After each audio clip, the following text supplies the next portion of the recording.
about trying to be aware of what that mask is. I just think a lot of people are not awake. And I think that you can't really get through to somebody in that state.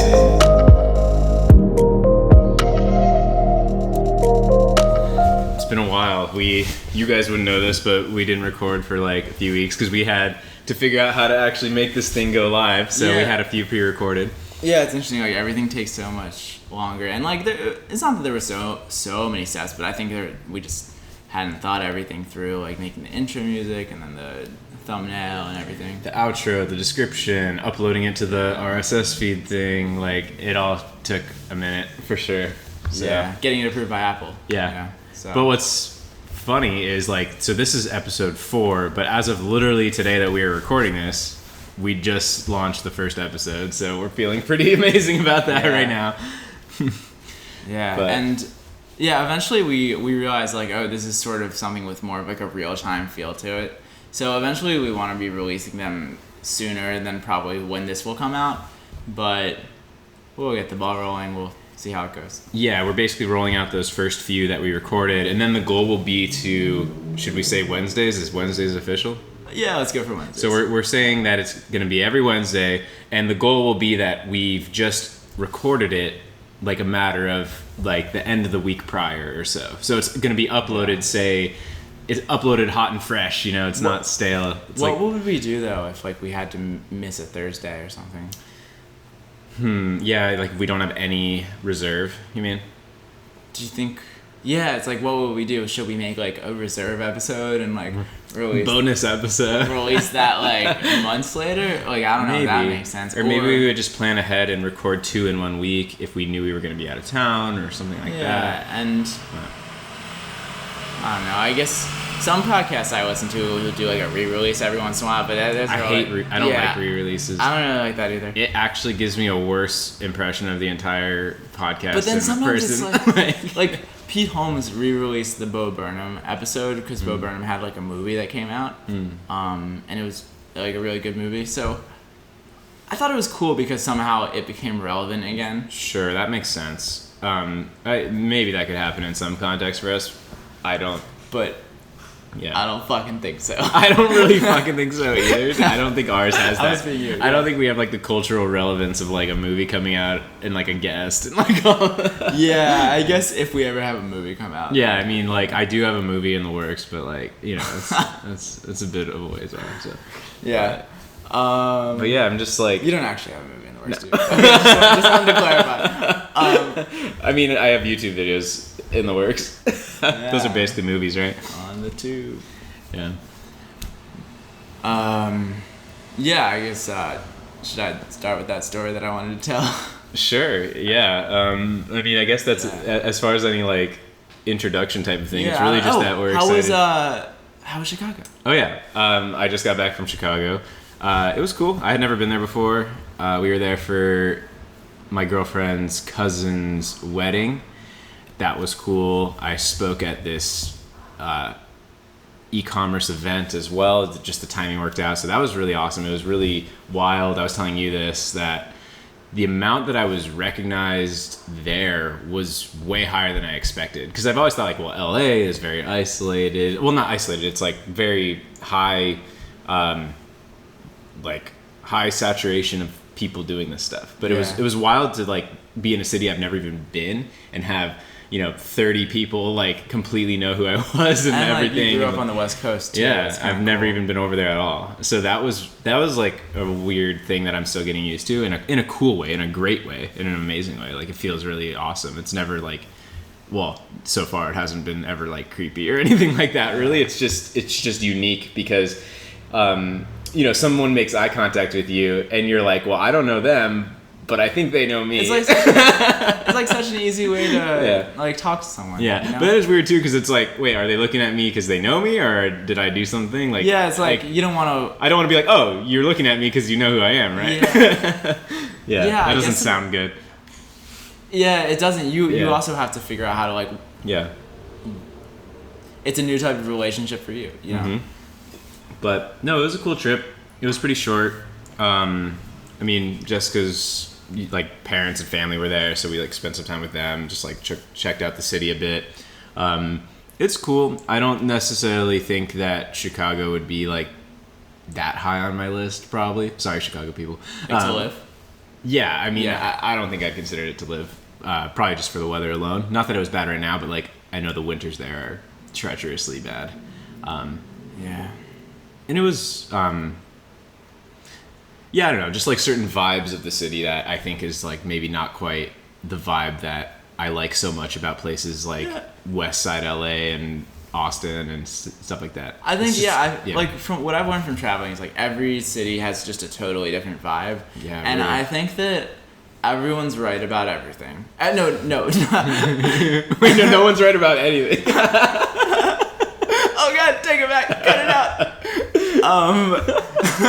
Fuck. You can't unsay a thing. I don't even know what you wanted to say now. Every city is right about something, right? But I think that it's just, this is why travel is so important, because you go to new cities and like it's just impossible to like catch a vibe of a city until you're there. Yeah. And like this is like, I never even knew that like city vibes were a thing. I just like grew up around like Maryland, and I was like outside Baltimore growing up, and I was like, yeah, like the world is the world. Yeah. But then like I don't know, like I remember last year I went to Bali, and I was like, oh my God, like for some reason what sticks out is like the traffic moves differently. Like the traffic is much more like, think of it like fish swimming in a group, or like birds, like it's much more like flowy and much more like individuals all getting in their individual destinations kind of. Yeah. I've never been to Asia. What? Even sorry, Bali traffic. You guys really wouldn't have seen that, me. but Sam just got really, really excited, and I like had to stop like mid sentence. Like, wait, what's wrong? What's wrong? The horn honks are higher pitched over there. Like that changes here, the whole personality. Oh my God! It like, cause like here it's meant as like it's like a 80% fuck you and like a 20% like watch out, depending on how you do it.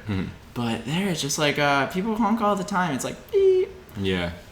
Beep, beep. I even found that with moving from Northern California down to LA is like in maybe this goes for any more suburban type of area, is that honk means fuck you completely. Whereas even in LA I find that there's like the short little just like, hey, like you know, lights green or whatever, and like people are just really just trying to move along, and like it's not always like a fuck you. Like I remember like when I moved down here for school, and like I don't remember the exact situation, but like Jessica and I were driving, and it was really weird. Like this dude like honked. I don't remember if it was at us or not, but anyways, he sped by after honking, and we were thinking he was like pissed off and shit, and he's just like laughing on his phone, like just like he was like having a great time. But he's like, a minute ago I literally thought this dude was like about to like kill somebody, but he was just honking because like, you know, the situation, he wanted it to move or whatever. I don't know, like it's not always a fuck you. Yeah, but it's interesting. It's also interesting, like no matter how much I like know that like someone that gets angry and honks, like I'm like in my rational brain it's like, okay, like can't let that affect you, like they're just like angry, like if I did nothing wrong. Like sometimes people just get like irrationally angry in cars, but then part of me is like, fuck, like now I'm a little bit less happy.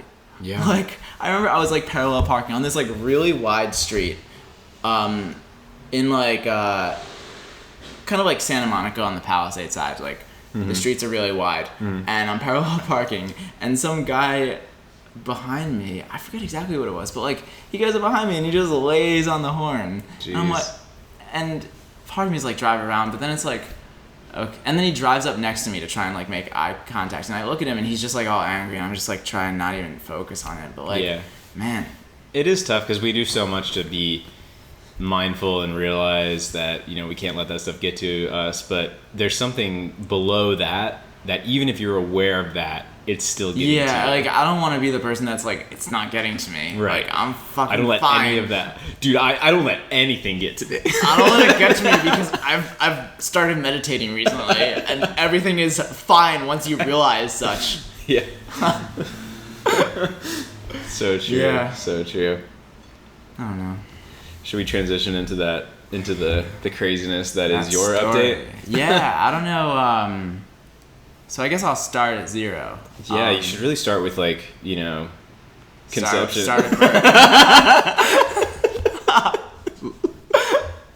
I'll start at the conception of the story. It's gonna make so much sense in a second. Waiting for my joke to land. Conception. Okay, so I was conceived, born, in a unique way. So my mom was not married.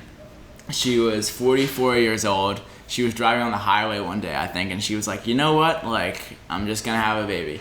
So she knew about like sperm donors and stuff. So I was born through artificial insemination with an anonymous sperm donor, and that means like she went to a place and they were like, all right, like here's like 20 possibilities, like, and she was like, okay, look, that guy is he's 5'10", which I didn't quite live up to. Blue eyes, in med school, like blood type, stuff like that. So so that's all I know about my dad. Yeah, like I just grew up, me and my mom, and people would ask me all the time, I guess, like, oh, like, do you miss having a dad? Like, what's it like? And like, are you gonna like search for your dad? And for some reason, it like, I'm sure it did like have an effect on me, but it was never like top of mind, right? Because I think it's different. Like, I think that like a bad dad can probably like be a lot more harmful in a lot of solid point, yeah, scenarios, right? And it's not like I had a harmful dad. It's not like I had one that like left me. Yeah. I guess technically, if like he left me as early as possible. But like, you know, I mean, we all leave some of that. Yeah, you know, it's probably circulating around the earth everywhere. Yeah, maybe we'll edit that last. I think it's fine. Keep it in. Keep it in. This is not a family podcast. Yeah, you're right. iTunes asked me, "Is it explicit?" And I was just like, "Yeah." Yeah. From if you think that explicit is, you're gonna think it is. Yeah. So, I think before progressing the story, like, since I've heard it, but people listening probably haven't, I feel like I feel like we need to just like dive a little deeper, like, into what that was really like. Ask me like any questions you can think of. Yeah. I mean, it's hard for me to even think of what somebody would be wondering, because I already knew this story up until the new update. Like, I knew this before the update, and I like had all my questions at the time. But by the way, I didn't find my dad. That's not like, that's not the end of the story. The end of the story. Yeah. Yeah. But yeah, like what you said is very interesting, is that like, you know, I think it's cool because like it's very easy to say like, oh, I didn't grow up with a dad, and then get the obvious response of like pity in a way. But it's so interesting how your experience was just your experience. Like, it just was what it was. Like, you didn't think about it as bad. It was just like, to me, it's freaking cool. Like, if you know who Sam has become, and then it just like adds so much color to the story. It's like, it's a really cool, unique, amazing piece of your life resume. You know, it's like, it's just such a cool, unique thing. But yeah, I mean, I feel like, I don't know, we just need to dive in more to what, I don't know, like, can you think of any stories of what, like, maybe somebody said to you as a kid, or just like some weird... One thing that I just, based on, first of all, thank you, I really appreciate that. And I see it the same. And it's funny because when I mentioned this to you, you sort of instantly saw it how I did too. Yeah. Thinking about the same wavelength. But yeah, like, I think it's cool. Sorry to interrupt, but yeah, like when you first told me this, I was like excited. I was like, like, whoa, this is so cool. Yeah. And I was like, wait, should I react like this? Like, I need to like, you know, I need to like understand fully. But I was like, I caught your vibe right away, and I was like, whoa, this is just a very cool, unique thing. This isn't like something you feel bad about. It's just like, it's a cool thing. It's fine. It's you, like, it's their story. Yeah. So, and like, one of the things that I think is, you know, partly it was a benefit. It benefited me in some ways, right? There's pros and cons to everything, but because I didn't have like this like male figure, the father that I was always like looking up to and like subconsciously like learning from. I feel like I sort of looked outward for that. And I remember like I was so obsessed with like sports teams growing up, and I was like, this was my first like entrepreneurial thing. Like me and my mom would like go like 2 hours early to the baseball games and then stay like 2 hours late, and like I knew like every gate that the players walked out, and I had like alphabetized photos of all of these players, and I ended up like I like filled my room with these autographs, and like it was such a fun thing to do. But then later I realized like maybe the reason I was interested in this is like these like very like powerful male figures, right? And like maybe that's what appealed. And even like I got to college and like I'm always like watching this like Steve Jobs commencement speech. Like I've always just been really attracted to like male advice. I guess. This is just me being curious in general. Like, yeah. Do you ever fear though that it's easy to paint that story in reverse? You know what I mean? Like, yeah. Did that really mean that? Like, did that like because that fits? But it's just like how you. Like how certain, like to say that you looked to athletes because of that, it's like, you know, we can fit that in, but I only say that because I still don't even know like stuff that affected me as a kid. I'm still trying to figure out a lot of stuff, but it's so interesting to like fit it into the story in retrospect, and wondering like how we know if that's like, is that the reason, or did you just like sports, or did you just like I don't know, it's just interesting how we can like do that. Yeah. Well, I never would have been able to see it not in retrospect. Like I think I had this thought maybe for the first time like a year or two ago, and it did stick because it makes so much sense to me.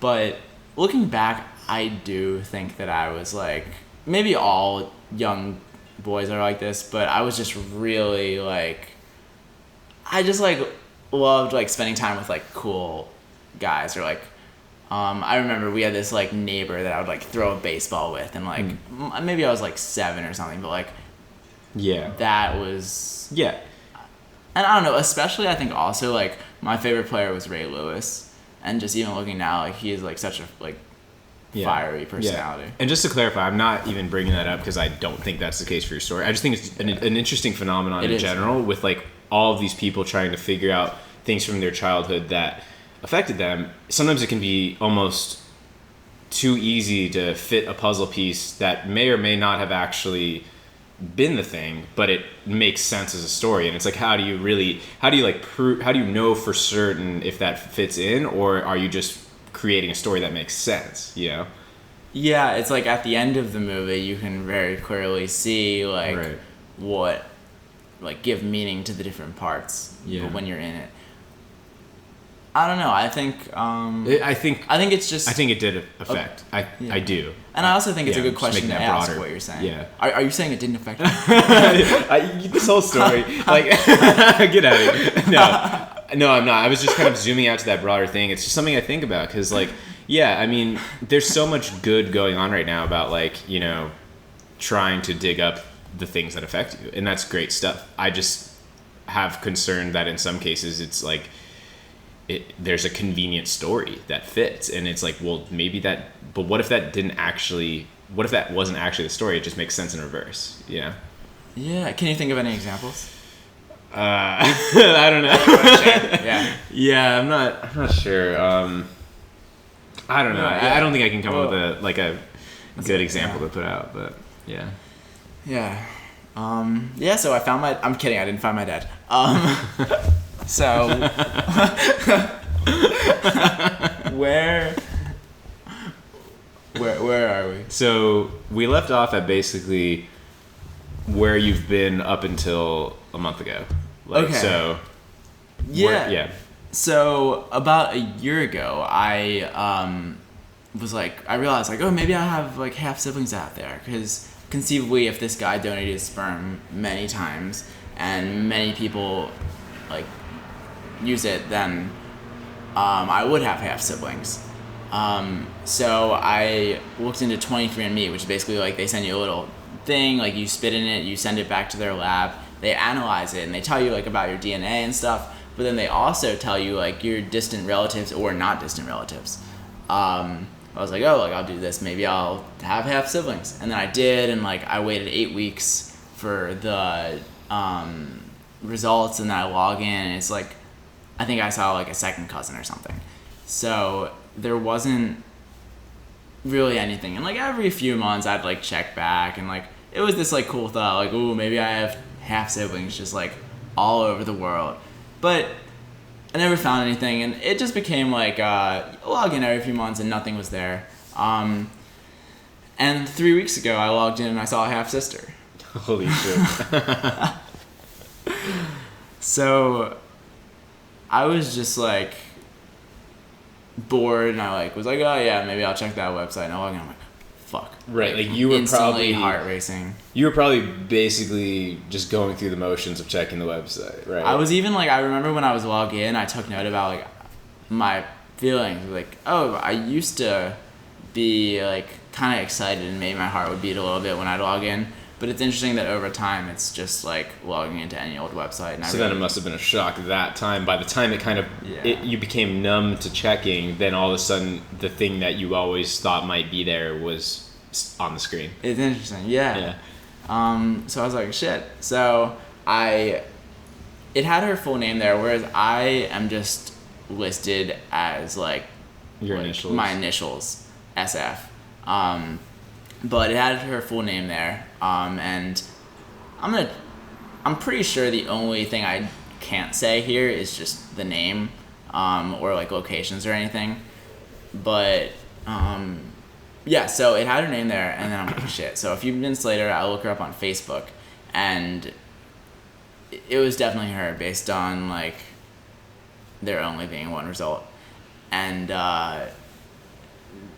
where like she grew up, like shit, this is my half sister. It made sense. Everything lined up. Yeah. So it was just interesting. And I really had never like explored that possibility. So anyway, at this point, it's like, okay, well, this is probably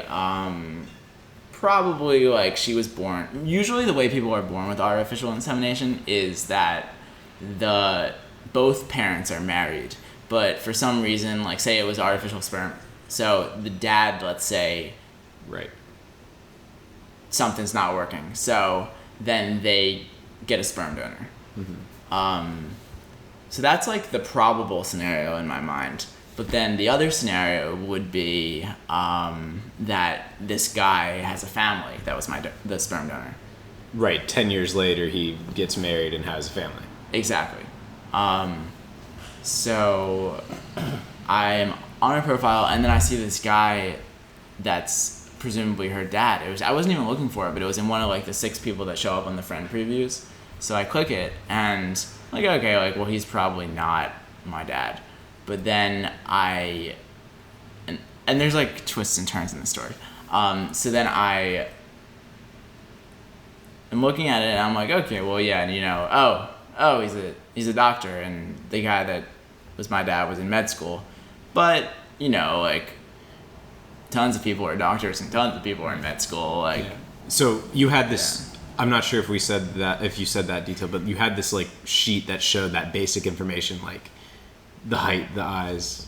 Yeah, exactly. Like height, eyes, the occupation, like just basic information. So you knew that, and that was how that seemed to be a potential match. Exactly. So I'm like, okay, well, he's a doctor. Like, I bet doctors do artificial insemination stuff all the time because like they're familiar with biology.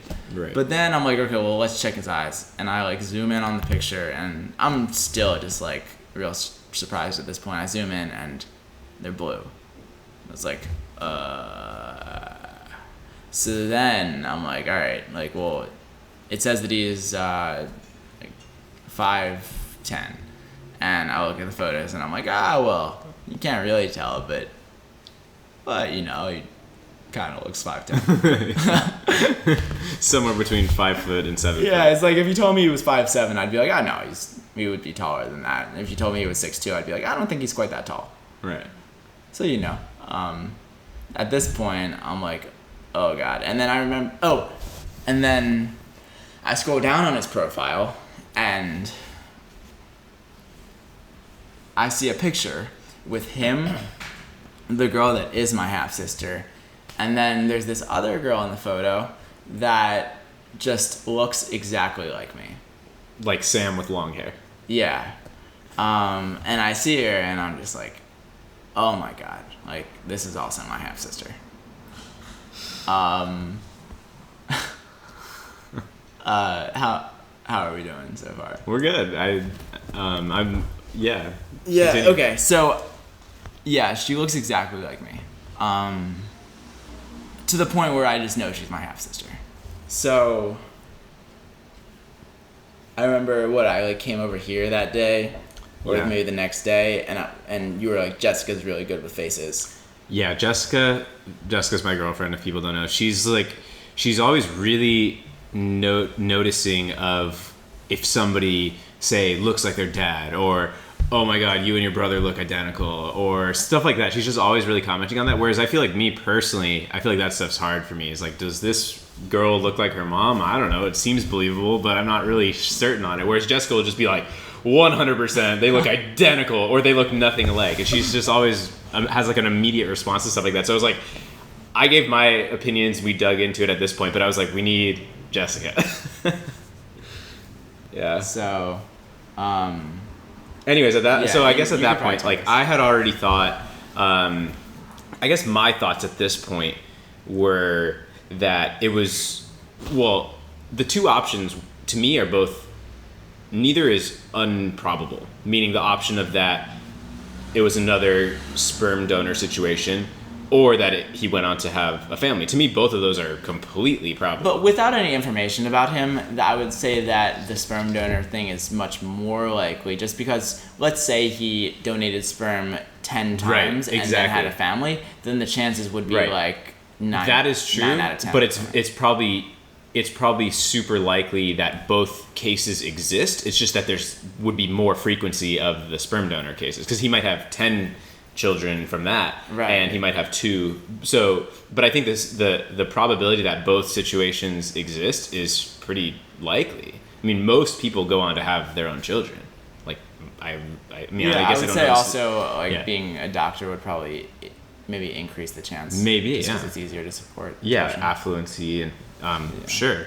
So at that point, I think with reasonable certainty that the two girls definitely look like half siblings. That's where I was at there. But then the question became 2 things. It was, one, does the man in the photo look like Sam?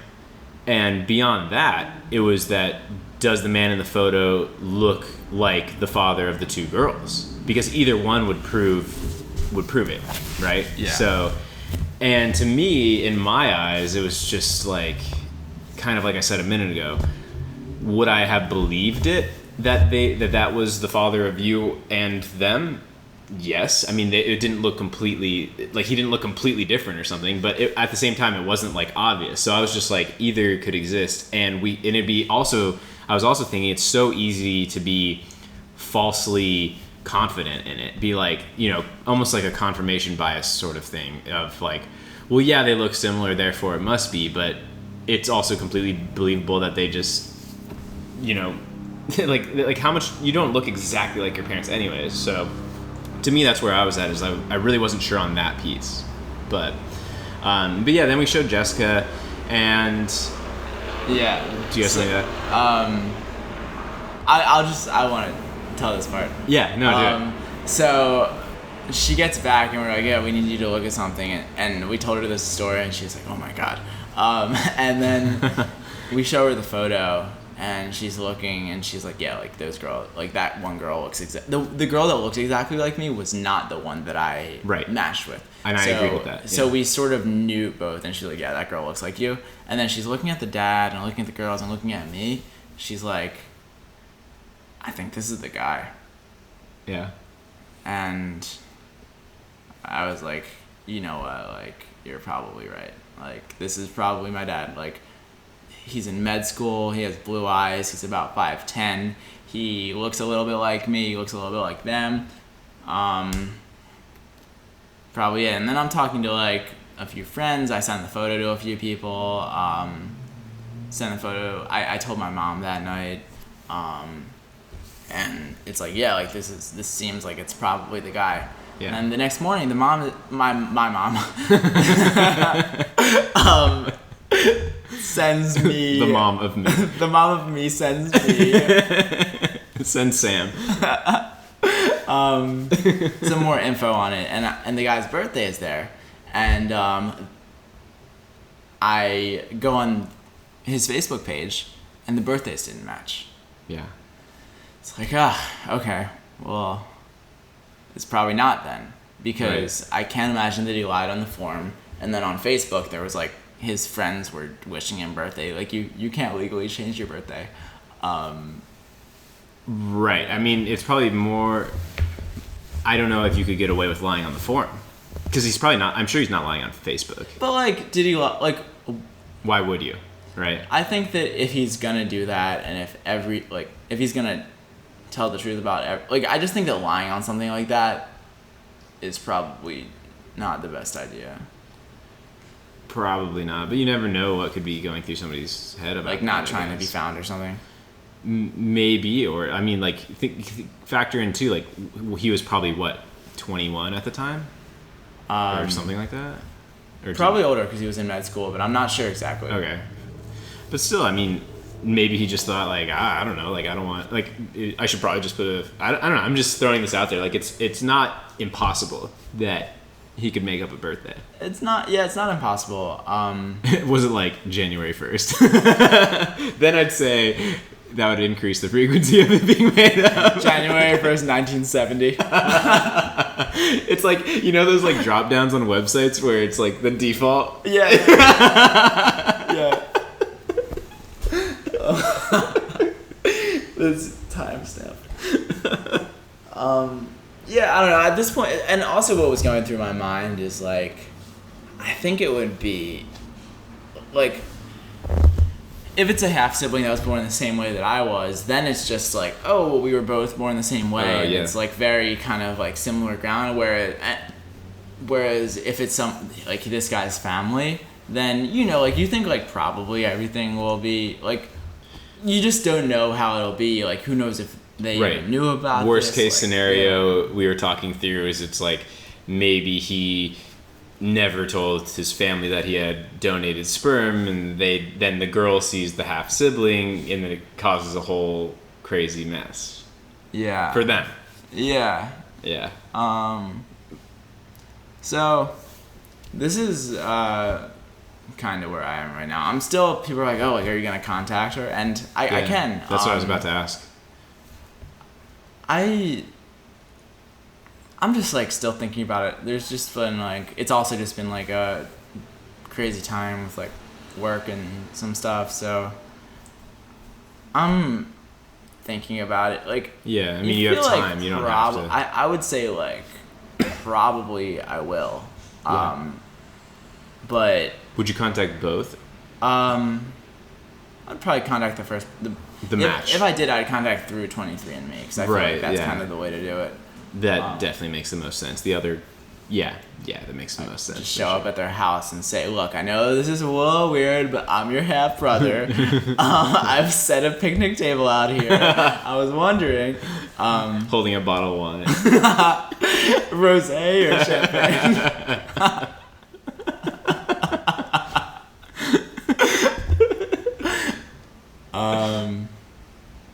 Yeah, the short answer is I don't really know. Yeah. So that's basically up to the present in the story. Up to the present. Yeah. Yeah. Yeah. So now let's talk about the future. But yeah, I mean, I guess that's where you're at, is just if or when you're ready to contact her. Yeah, for sure. Yeah. And I thought about even to put a podcast about it, like maybe, but I think that I just had a really weird thought. We haven't even talked about this, so feel free to cut this out if you want to, but what if she has figured out more than you? But how could she? Because I'm just SF in 23andMe. Not about you, but about her dad. Oh. Like, if it was a donor for them. What if she somehow has tracked down her dad? It's another... It's a possibility. I also just thought of something. I think that they're twins, which would make it... A lot of times, sperm donations end up being twins or something. Okay. Something about the science, I'm not really sure. I was actually twins until I was 8 weeks or something like that. That is, I guess that increases the likelihood of them being the same situation. Yeah, for sure. Right now I'm thinking, I've flip-flopped all around on this, but right now I'm thinking that they probably are. Yeah, I would agree too. Because I've flip-flopped as well. Like, I think when, that day you were over here and we were all looking at the pictures, I was like, I don't know, I probably would have said 85-15, that was him. I would have said, that day, I think. Yeah. But now, yeah. It's not 90-10, yeah. Yeah, I almost said 90-10, and I was like, 85-15. No, let's call it 90-10. Whoever says 85-15, that's the first time I've ever said 85-15 in my life. But I was like, I don't know if it's a 90-10. But yeah, now it would seem almost guaranteed that they're the same situation. Yeah, I would say it's probably 95-5 that they're in the same situation now. I'm just thinking of all the possibilities. There's because there are so other many possibilities,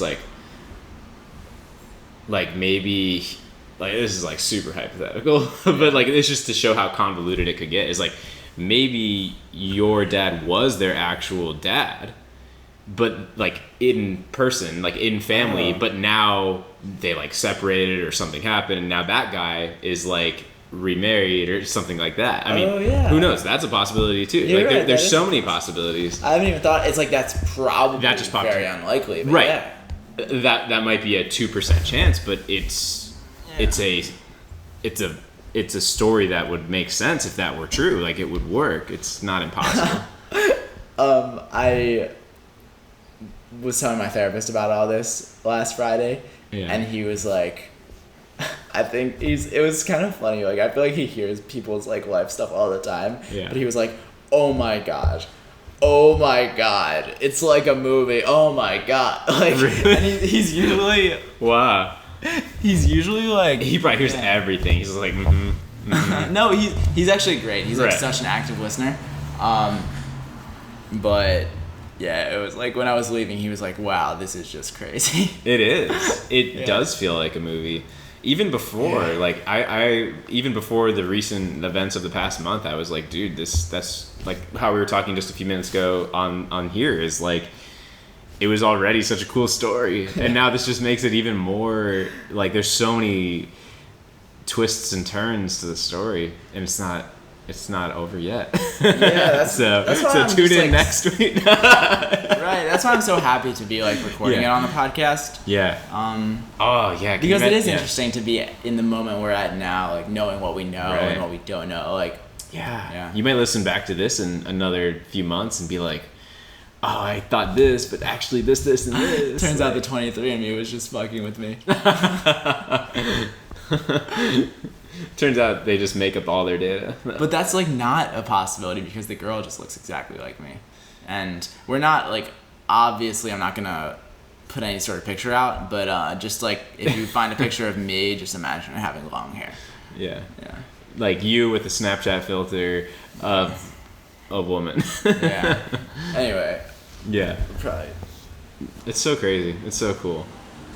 Yeah, and my mom, I was oh yeah, what has she been saying? Because I remember at first you you hadn't told her, and yeah, I waited a couple days, and I just I thought she'd be totally great with it, but it's just such a, I feel it's something that changes my identity, right. Where I grow up, it's is anyone here an only child? I'd be oh yeah, I'm an only child. Raise your hand, yeah. Yeah, and it's oh, well, am I an only child? Yeah, now your hand's like half up. Like. Yeah, it's like, have you heard of 23andMe? It's like, well, I have sir, I don't know what to put on the form because I have this really weird situation. Could I send you a link to a certain podcast episode and you let me know what you think? There's no like write-in spot. It's like you have to choose one or the other. Fuck. Yeah. Only child, 0 to 1 siblings. 0 to 1. What Or I guess 0 to 2 technically. Yeah. Or actually 0 to infinity. If they're each half siblings, then that means that. Yeah, but there could be others out there too. Yeah, but should we count them? So you have somewhere between 0 and infinity half siblings, which makes up. I would say maybe between means, 0 and 8 billion. So that means that's just true. Definitely not infinity. So that means you have between 0 and 4 billion full siblings. Fuck, you're right, man. I do. 0 divided by 2 is 0. Should we transition? Well, how? Yeah, I have no idea. Do you have any other questions though? Well, only last place to potentially steer this part of the conversation. I'm only even bringing it up because you had mentioned it before we recorded. Yeah. But if you wanted to bring up like the backstory of the poem. Oh, yeah. If you want to, or if yeah, you don't I could. Yeah, I'll read the poem. Okay. Yeah. I was thinking about whether I should read it now or at the end, but I'll. Oh read it no, now. That's up to you as well. I just thought it like kind of ties in with the story, but. No, I think it's a good time. Yeah. So when I went to the Aubrey Marcus Mastermind in Austin, I think it was in June. By the way, next one, November 9th through 11th in Los Angeles. I'll be there. I will 95% be there. Fuck yeah. I think so, yeah. I was thinking about asking you earlier on the podcast, but I was like, I'll ask him. Yeah, no, I'm pretty sure. I think Jessica too. Yeah, and I think I have like... Fuck yes. I feel like, well, fuck, how many people does he limit it to? Because I feel like I can get like fucking 20 people to go. I mean, please, like, man. I feel like I could sell out his whole thing. I mean, not literally, but like, I just mean... That's a big claim. I just mean like, we know a lot of people that would be down to go, you know? Invite them. Yeah, so... Yeah, I think so, dude. That'd be great. I feel like we'll have a whole crew. Dude, it would be so... Like, when I went to Austin, I was the only one that I knew. Which is also really kind of cool in a way. That's because true, yeah. you just throw yourself into it, and I was in a new city, and so... and, like, at the end of it, you're friends with everyone, no matter what, you know? Yeah. So, anyway, look... if you don't know who Aubrey Marcus is, check him out, I guess, on, like, Instagram maybe is a good way. See his if you podcast. like it. And, yeah, if you're interested, I think they announced the dates, but they don't, like, I think they're going to release more details soon, so stay up to date or hit me up if you, I don't know. That was great. I'm not their customer service. Anyway. Actually, yeah, contact them. Yeah, just ask them. We are not affiliated with the Aubrey Marcus Mastermind. Okay, so on the second day, was like really active. Like we did ecstatic dance, which is great. It's basically like kind of just like dancing, but like you can barely even see the other people in the room, and it's just like the idea is like move the way you want, just like be free. It's a really cool experience that will probably continue to get more popular. But then we did a poetry writing workshop, and for some reason I was just in such a state, and like I hadn't written a poem in years probably, but I wrote this poem that I really liked, and I will, it'll take me a second to find it, but I'll share it. Okay. So this is the poem. I never had a dad, though what I had was normal. It was what I had. Walls made of invisible bricks surrounded me. Well, invisible until I hit them. I guess that's the nature of hitting a wall. Always quite the surprise, and always painful.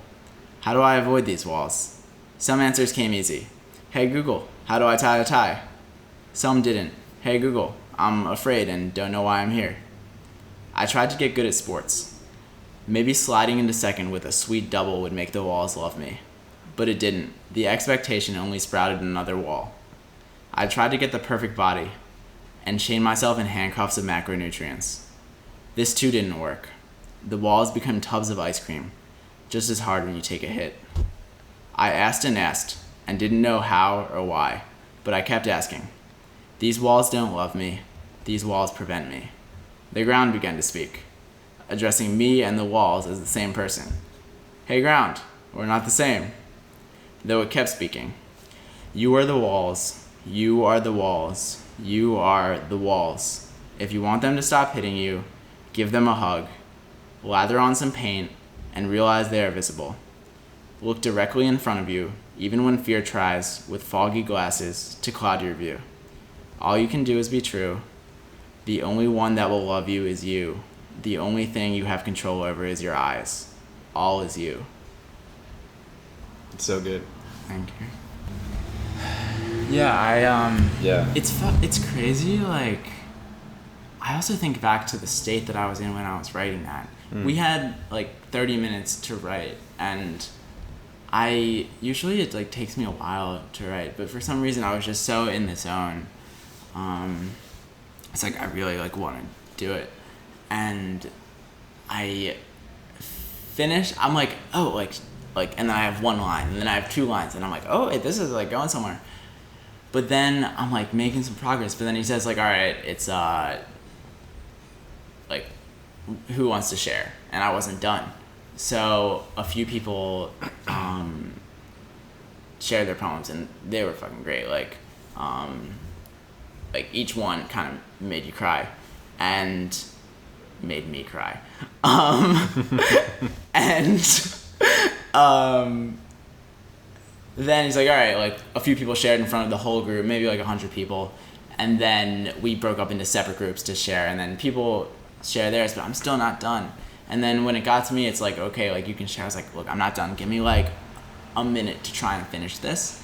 And for some reason, like, I just, like, found these 4 lines that rhymed with each other that ended it off really well, and I was, like, happy with it. And just looking back, I'm like,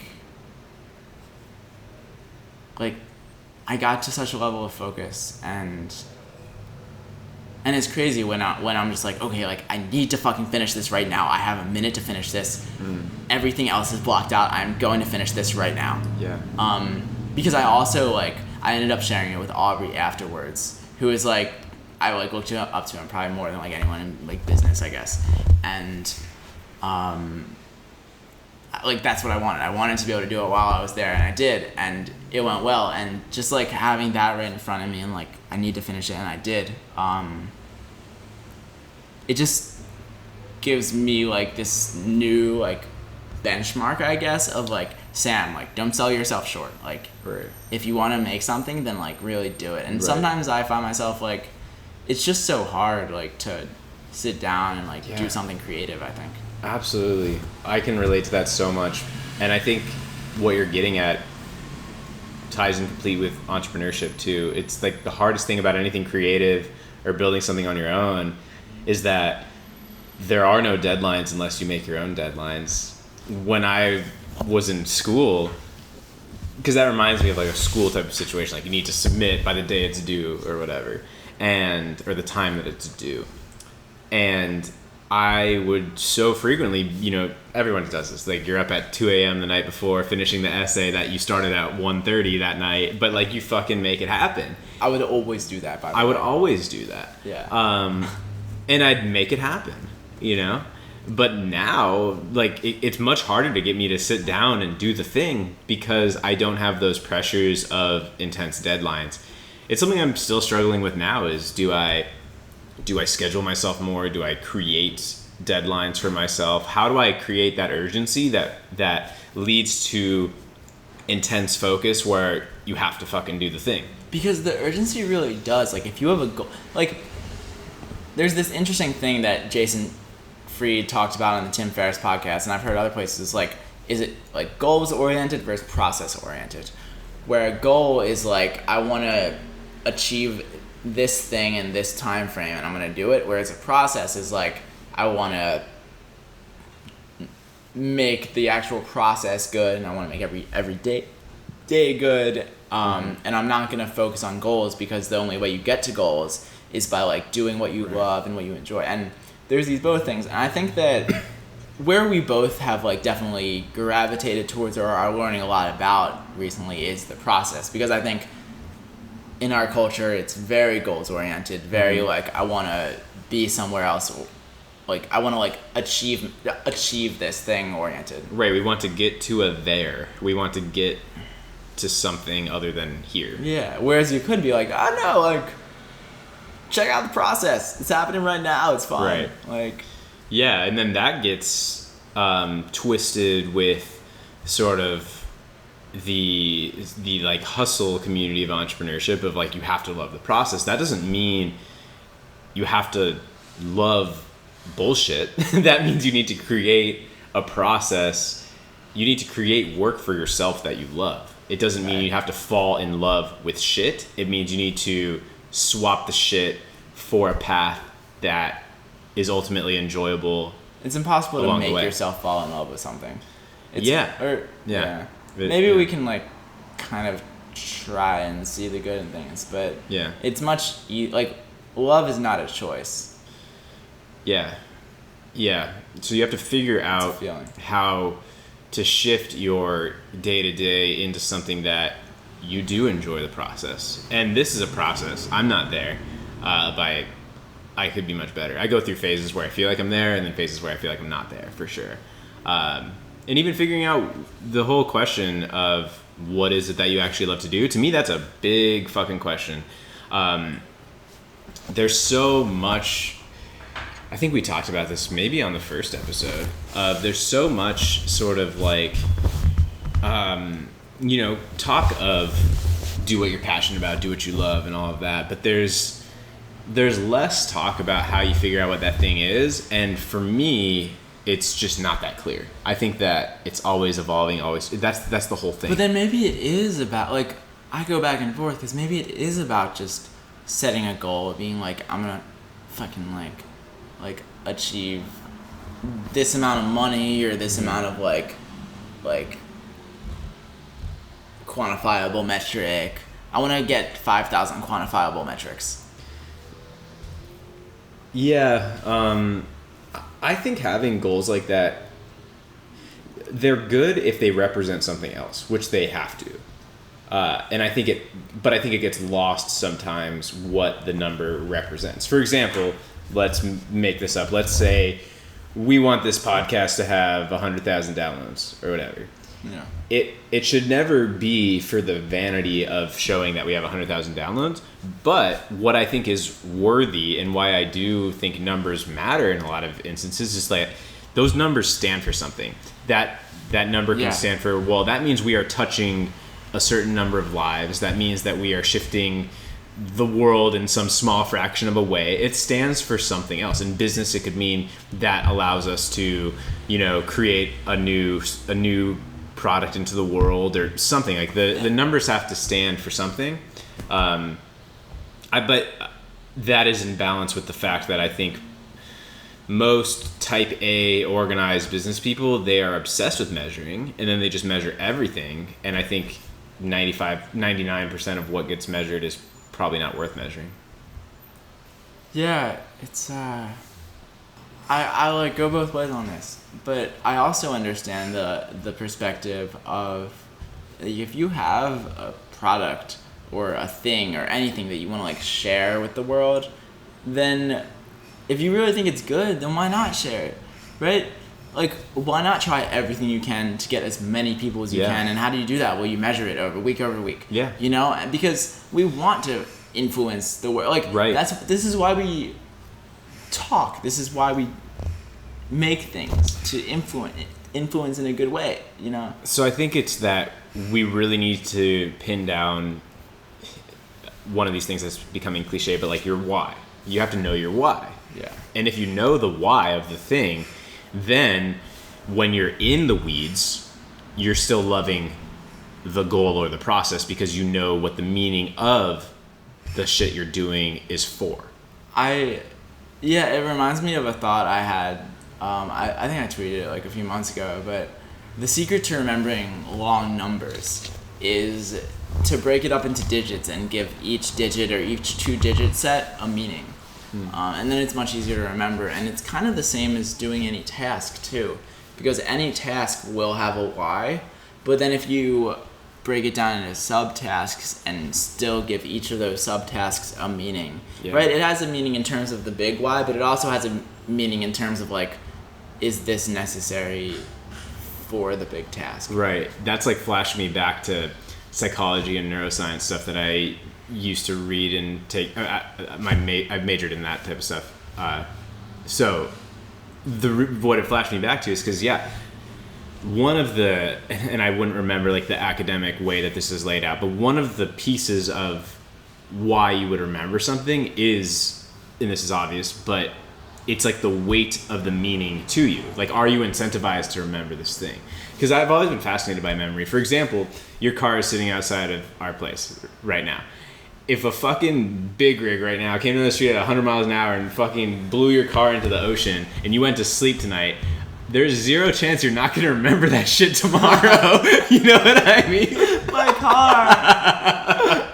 Like, you're going to remember that.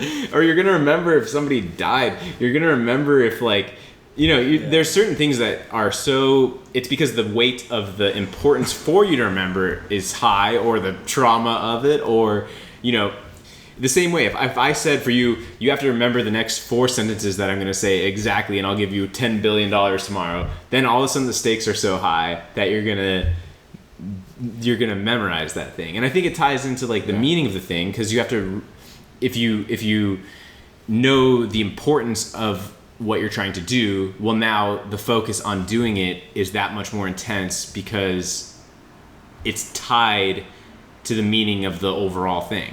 I think I understand all of this rationally.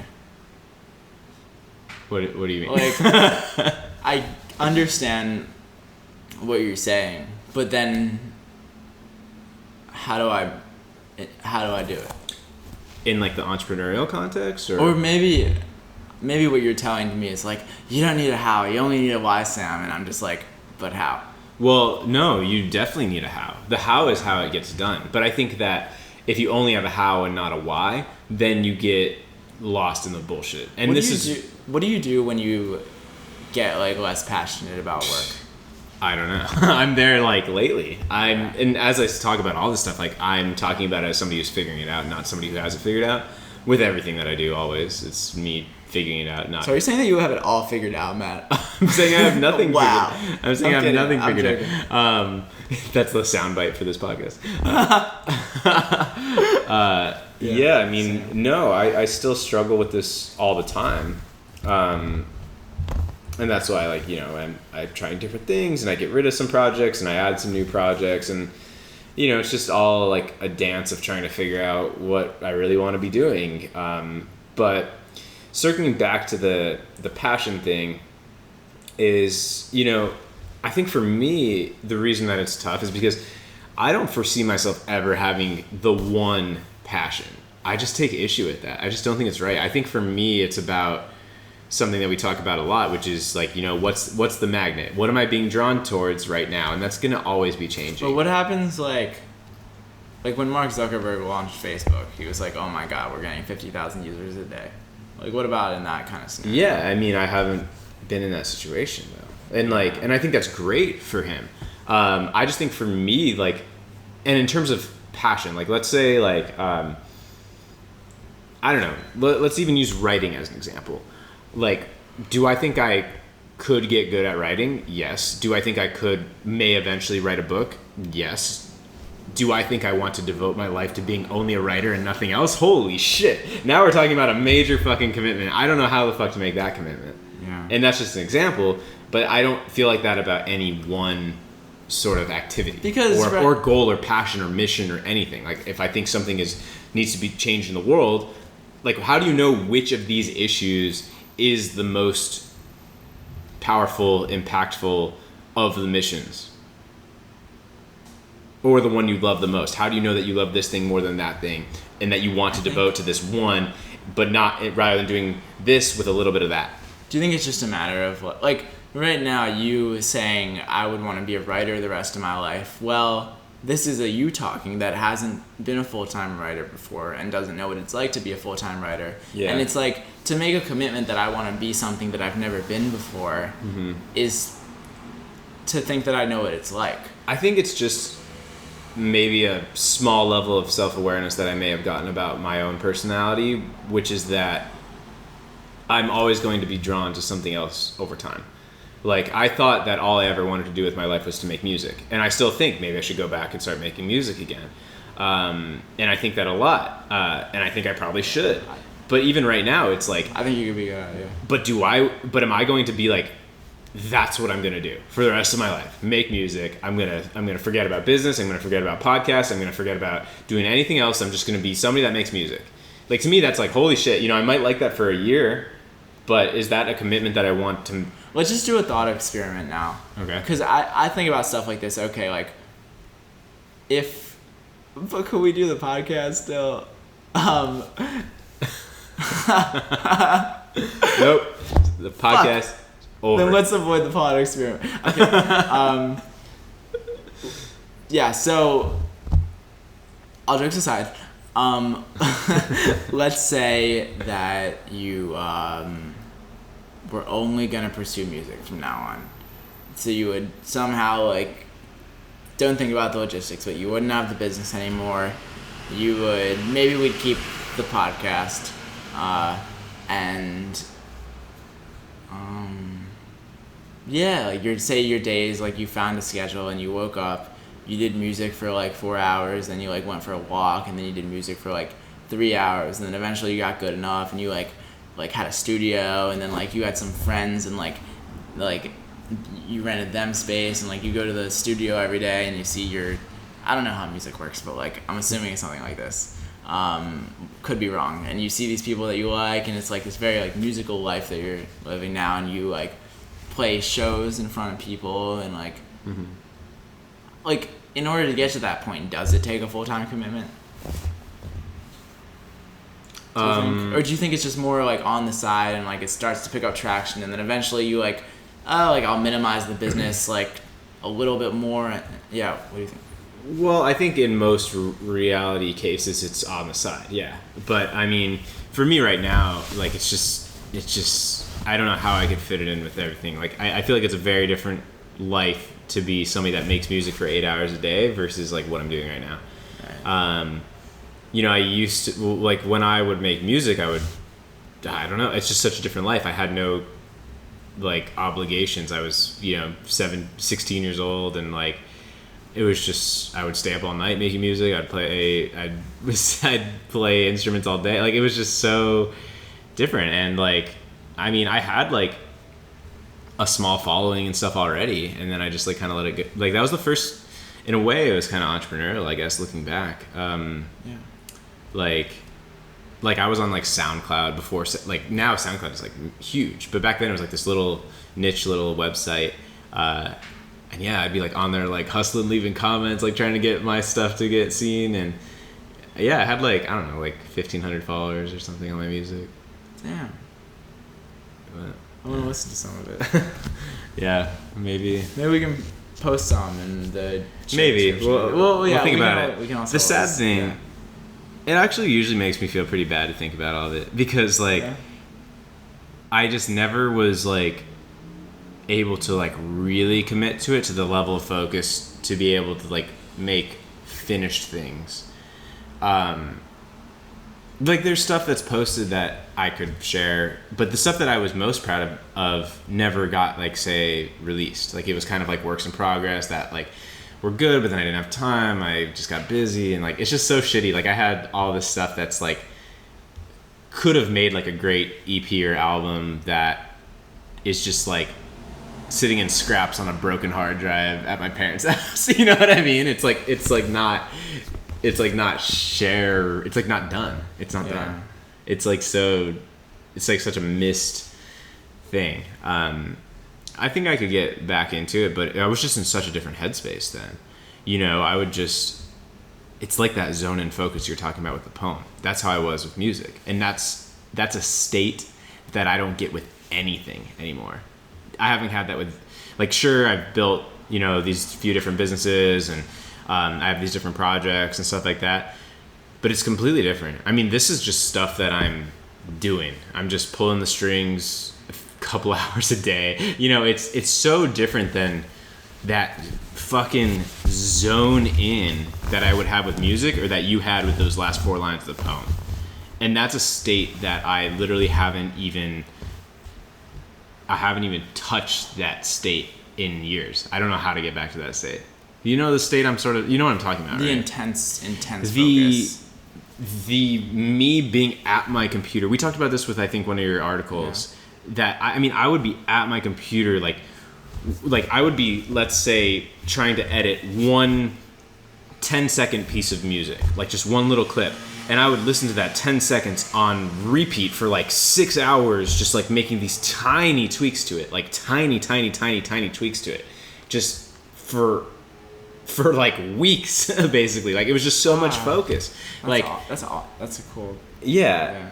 But then it makes me feel bad too, because it's like I never finished that stuff because I just got, I don't know, swept up in, like, I started having part-time jobs and school got more intense, like, you know, to college, and you know, personal things, like things that are good too, like Jessica, for example, and like just being more busy and all of that, and I don't know, lost that level of intensity. I found a quote from Alan Watts that I want to read. I'm just trying to find it, but it has to do with like the level of intensity of like focusing on music. Alright, found the quote. To understand music, you must listen to it, but so long as you are thinking, I am listening to music, you are not listening. To understand joy or fear, you must be wholly and undividedly aware of it. So long as you are calling it names, saying, I am happy or I am afraid, you are not being aware of it. Yeah, it brings you, as soon as you identify the thing, you're no longer really in the present of whatever it was. It's like, oh, I am this right now. It's like you're having so much fun, and your mom's like, are you having fun? And you're like, well, yeah. Yeah, it's like, there was this friend that I hung out with in middle school sometimes, and like every like 10 minutes he'd be like, are you having fun? Like, fuck, I don't know, not anymore. You're like, yeah, not anymore, right? Yeah. Like, well, you keep fucking asking me that. Stop asking me. No, I'm not having fun. I'm not having fun. You know why? Because of your stupid face.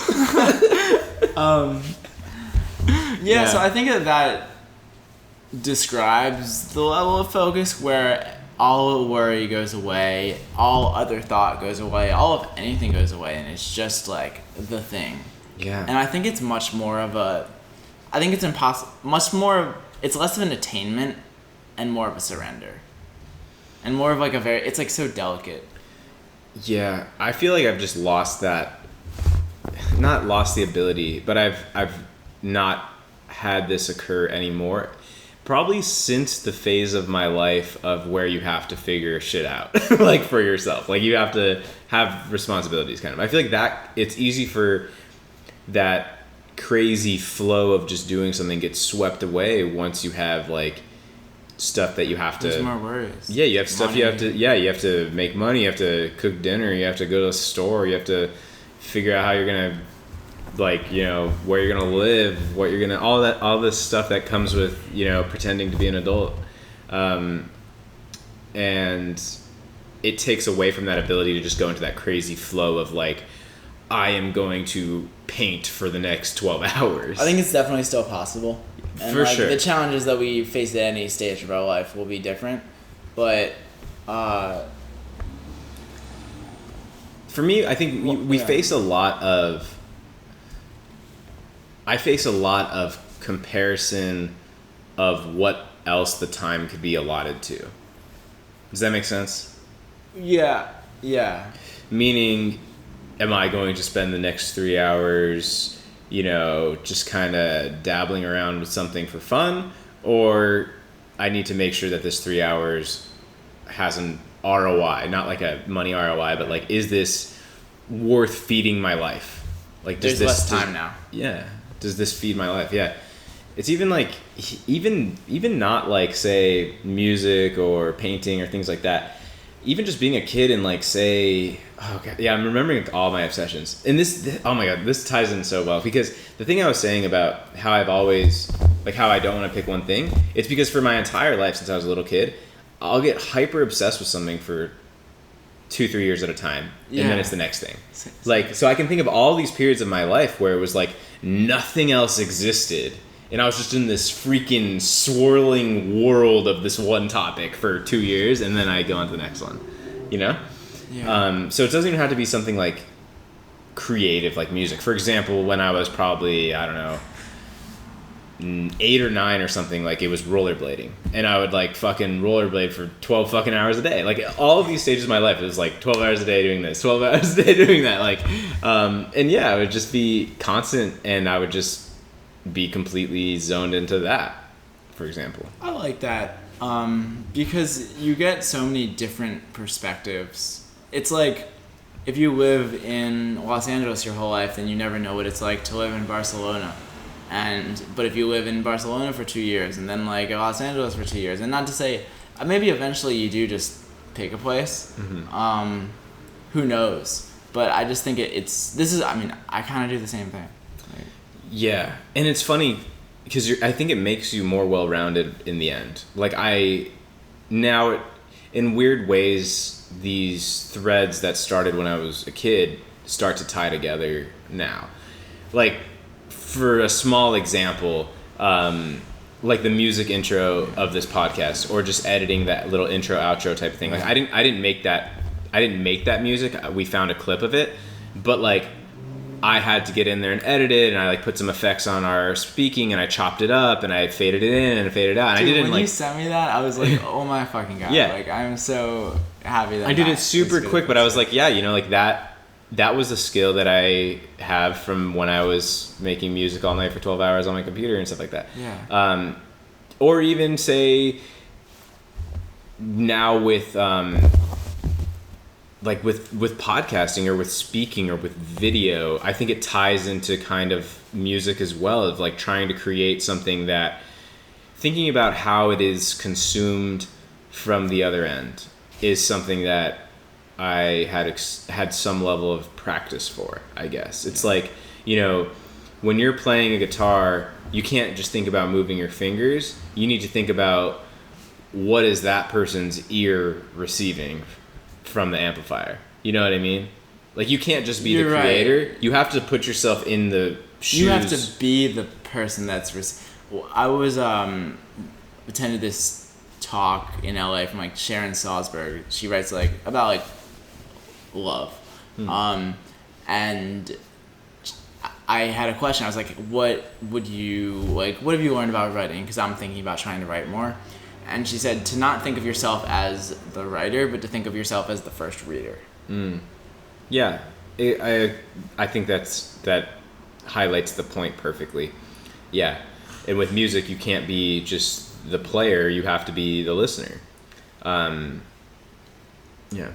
Something that it made me think of is like when I was collecting autographs when I was in like middle school, and I think the reason I actually eventually stopped was, number one, I got a little older, but after meeting so many of my heroes, I met them all. Like I remember like that first time I got Ray Lewis's autograph. Like I could even tell that story one time. But like I was like crying because I was just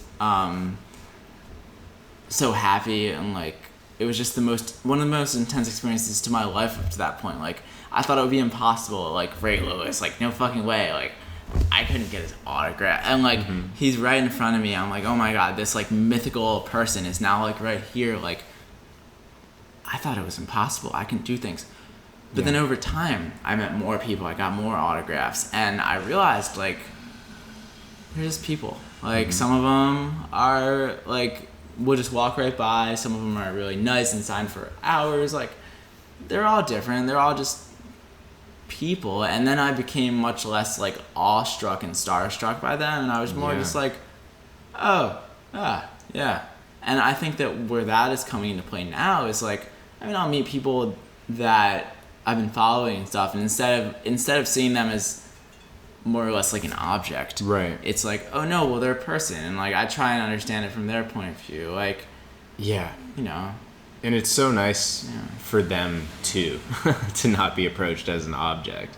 like say Aubrey, like Aubrey's a guy, you know what he's up to, and you know it's still hard for that. Sure, but like it comes across so poorly if somebody is like so awestruck, because it immediately puts you below them. Yeah, like it doesn't feel good to be like. It's a horrible way for you to make a relationship with somebody above you, is to be like awestruck by them. You know what I mean? It's like, oh my god, Matt, oh my, this is. Anyway, I'm not gonna continue with it, but like, to be awestruck is to lose the moment. Mm-hmm. Yeah, for sure. It's like, let's just start. Okay, what do you want to talk about? Let's do it. Like, yeah. I guess the real thing is like, I'm a person. Like, let's talk about person stuff. Yeah, person stuff. Let's talk about person stuff. Maybe that'll be the title. Episode title. Let's talk about person stuff. But yeah, just seeing, because any celebrity, like, you know, fame is a weird thing that happens to some people, I guess, but it doesn't make them any different, really. It just changes their experience. But I feel like people hear like fame doesn't make you happy, and subconsciously a lot of us, or at least for me, it's like, oh, like, yeah, or money doesn't make you happy. And I always sort of knew that money doesn't make you happy, fame doesn't make you happy. But I think that just when you start hearing it more, like, I don't think I ever expected that money or fame would make you happy. This has sort of been like a guiding thing in my life. But at the same time, we all have these like subconscious beliefs, and the more that you hear people like talk about it, like even like listening to podcasts of like people that have like really quote unquote made it. Like I wasn't like Pete Holmes. I listened to like these 2-hour podcasts. There's probably been like 400 or 500 of them, and listening to all of them, like, or most of them, it's just like, oh, like, people are just people. Like, everyone sleeps in a bed at night, or you know, like, I know what you mean. Yeah. Excuse me, I sleep on the floor now. Yeah, and like just the humanity behind it. Yeah. Well, I think, isn't that like the crazy beauty of these things that get demonized, like social media, is it's crazy just how much it's brought back the curtain into reality of people's lives. Oh my god. In a really positive way, in my opinion. And like, it's so fucking crazy. Like, you know, like, books have existed for hundreds of years, but recorded conversations, have only listed for a really short time. Like, yeah, like somebody could write a book and they've polished the fuck out of that for a while, but to listen to a conversation with Tim Ferriss, or better example, from Joe Rogan and Elon Musk. Just I wanted to bring that up. We're definitely going to get into that, so let's plant that thread right now. Wait, the seed is planted and growing. Okay, yeah. We'll give it a few minutes. I'll pour some water on it. Pour some water on the floor. Yeah. Prince.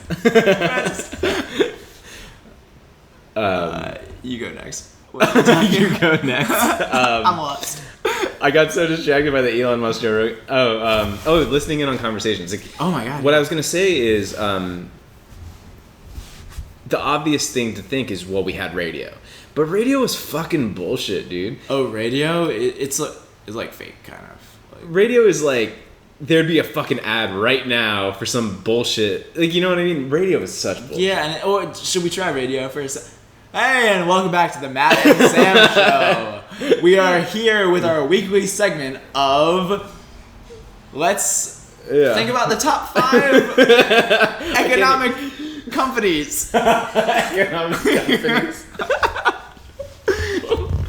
I can't even do it. Like, I don't even listen to it enough to be able to like I can't imagine how they do the ads right now. But like, they do the fucking ads. They don't talk normal. They don't talk like people. They don't. Or some, I'm sure some do. They're reading a script.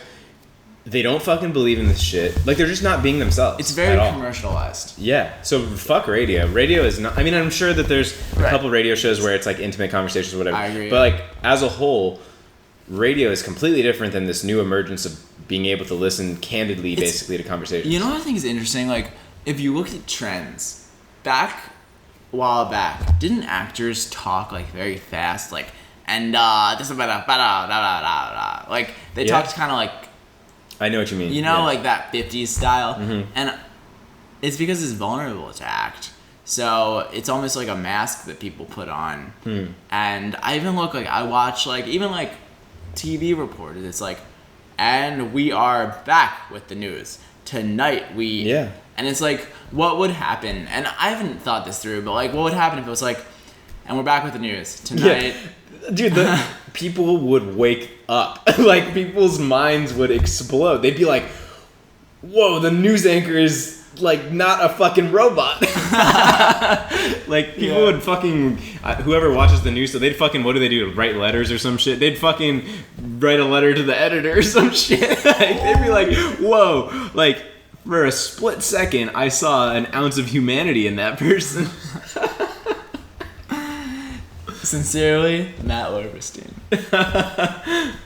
I was just having a thought like that. I'm trying to remember what sparked it, because I was watching something and it was that tone that you just did of the news reporter, and it's like, what the fuck's wrong with you? Just talk normal. Just talk the way you talk. And it's not their fault. I mean, they're doing their job. Right, and they're being told they have to.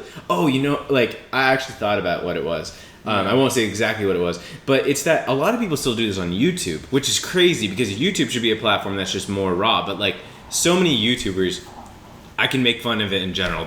Hey guys, welcome to it's just fucking. It's not authentic either. But also at the same time, I don't know. People are doing their best. So this is my opinion on it, but I don't want to look down on it at all, because I think that this is just what happens with the communication style over time, dude. And I think we're onto something, but at the same time, it just also makes sense. I do this too. We all are wearing different masks at different times, I think, and it's just about trying to be aware of what that mask is. 100%. And I think what's interesting is those people are just sort of repeating the tone that they feel is the right way to act on a video, because that's what they've sort of, it's almost like, say, learning from your parents or something like that. Well, if you grew up watching fucking TV the way our generation did, that leaves a lot of people to then think that they have to talk in that tone of voice when they're on video. And it's it's not even a conscious decision. They just do it because it feels like, well, that's what you do on a video. It feels natural, yeah. But then whenever they and this is why stuff goes absolutely insane viral when people let their guard down. Which, I try to always, for us, I mean, this is letting our guard down. But, if some celebrity, I don't know, just post a video of them, let's say, crying or being, just being real, dude, that shit breaks the internet. I mean, it's whoa, people stop dead in their tracks. Obama posts a video to YouTube. Can you, dude? Just the truth. It's him with his head in his hands. I cry every day, and I haven't told anybody until now. But yeah, I mean, that's the stuff, and this is the same reason why people like the personal touches. People don't some people like the highly produced stuff, but at least in my limited experience of creating content, people love when you fuck up talking. People love when you leave in some stupid thing that you felt like you should have cut out. People love that. It's stuff. We're all messing up our speech. Let's just save a little bit of the editing time and not, Yeah. Or you even accentuate the edit. I've done that before, whereas I messed up saying something, and then Francis zoomed in and put the word as if it sounded, and they were stuff like that. And it's because, and I think it's ultimately about relatability, because when we are a viewer of a video and we see somebody that looks amazing and talks perfectly, we don't really relate as much to that, and we feel why are they so much better than me? But if they fuck up with their talking, or they don't care that their hair is messed up or whatever, it's probably a bad example for me, then we relate, because they're oh, they're just a dude swinging a camera around, which is what I try to do mostly. It's also, and this is also why I love Pete Holmes' podcast, because of everyone I've seen, I think he just does it so well, where he just lets his guard down, and also when you let your guard down, you subconsciously give other people permission to do the same. For sure. I didn't invent this. I got it, a lot of it, through that podcast and through other podcasts I listened to. Completely. And like, if we were in like 2008 and we launched a podcast, say we're still our age, but maybe we wouldn't have had the thing to work off of it. Maybe we would have been like, all right, Matt, should we start with the segments? Yeah, it'd be terrible. That's why I think Joe Rogan, I mean, how did he know?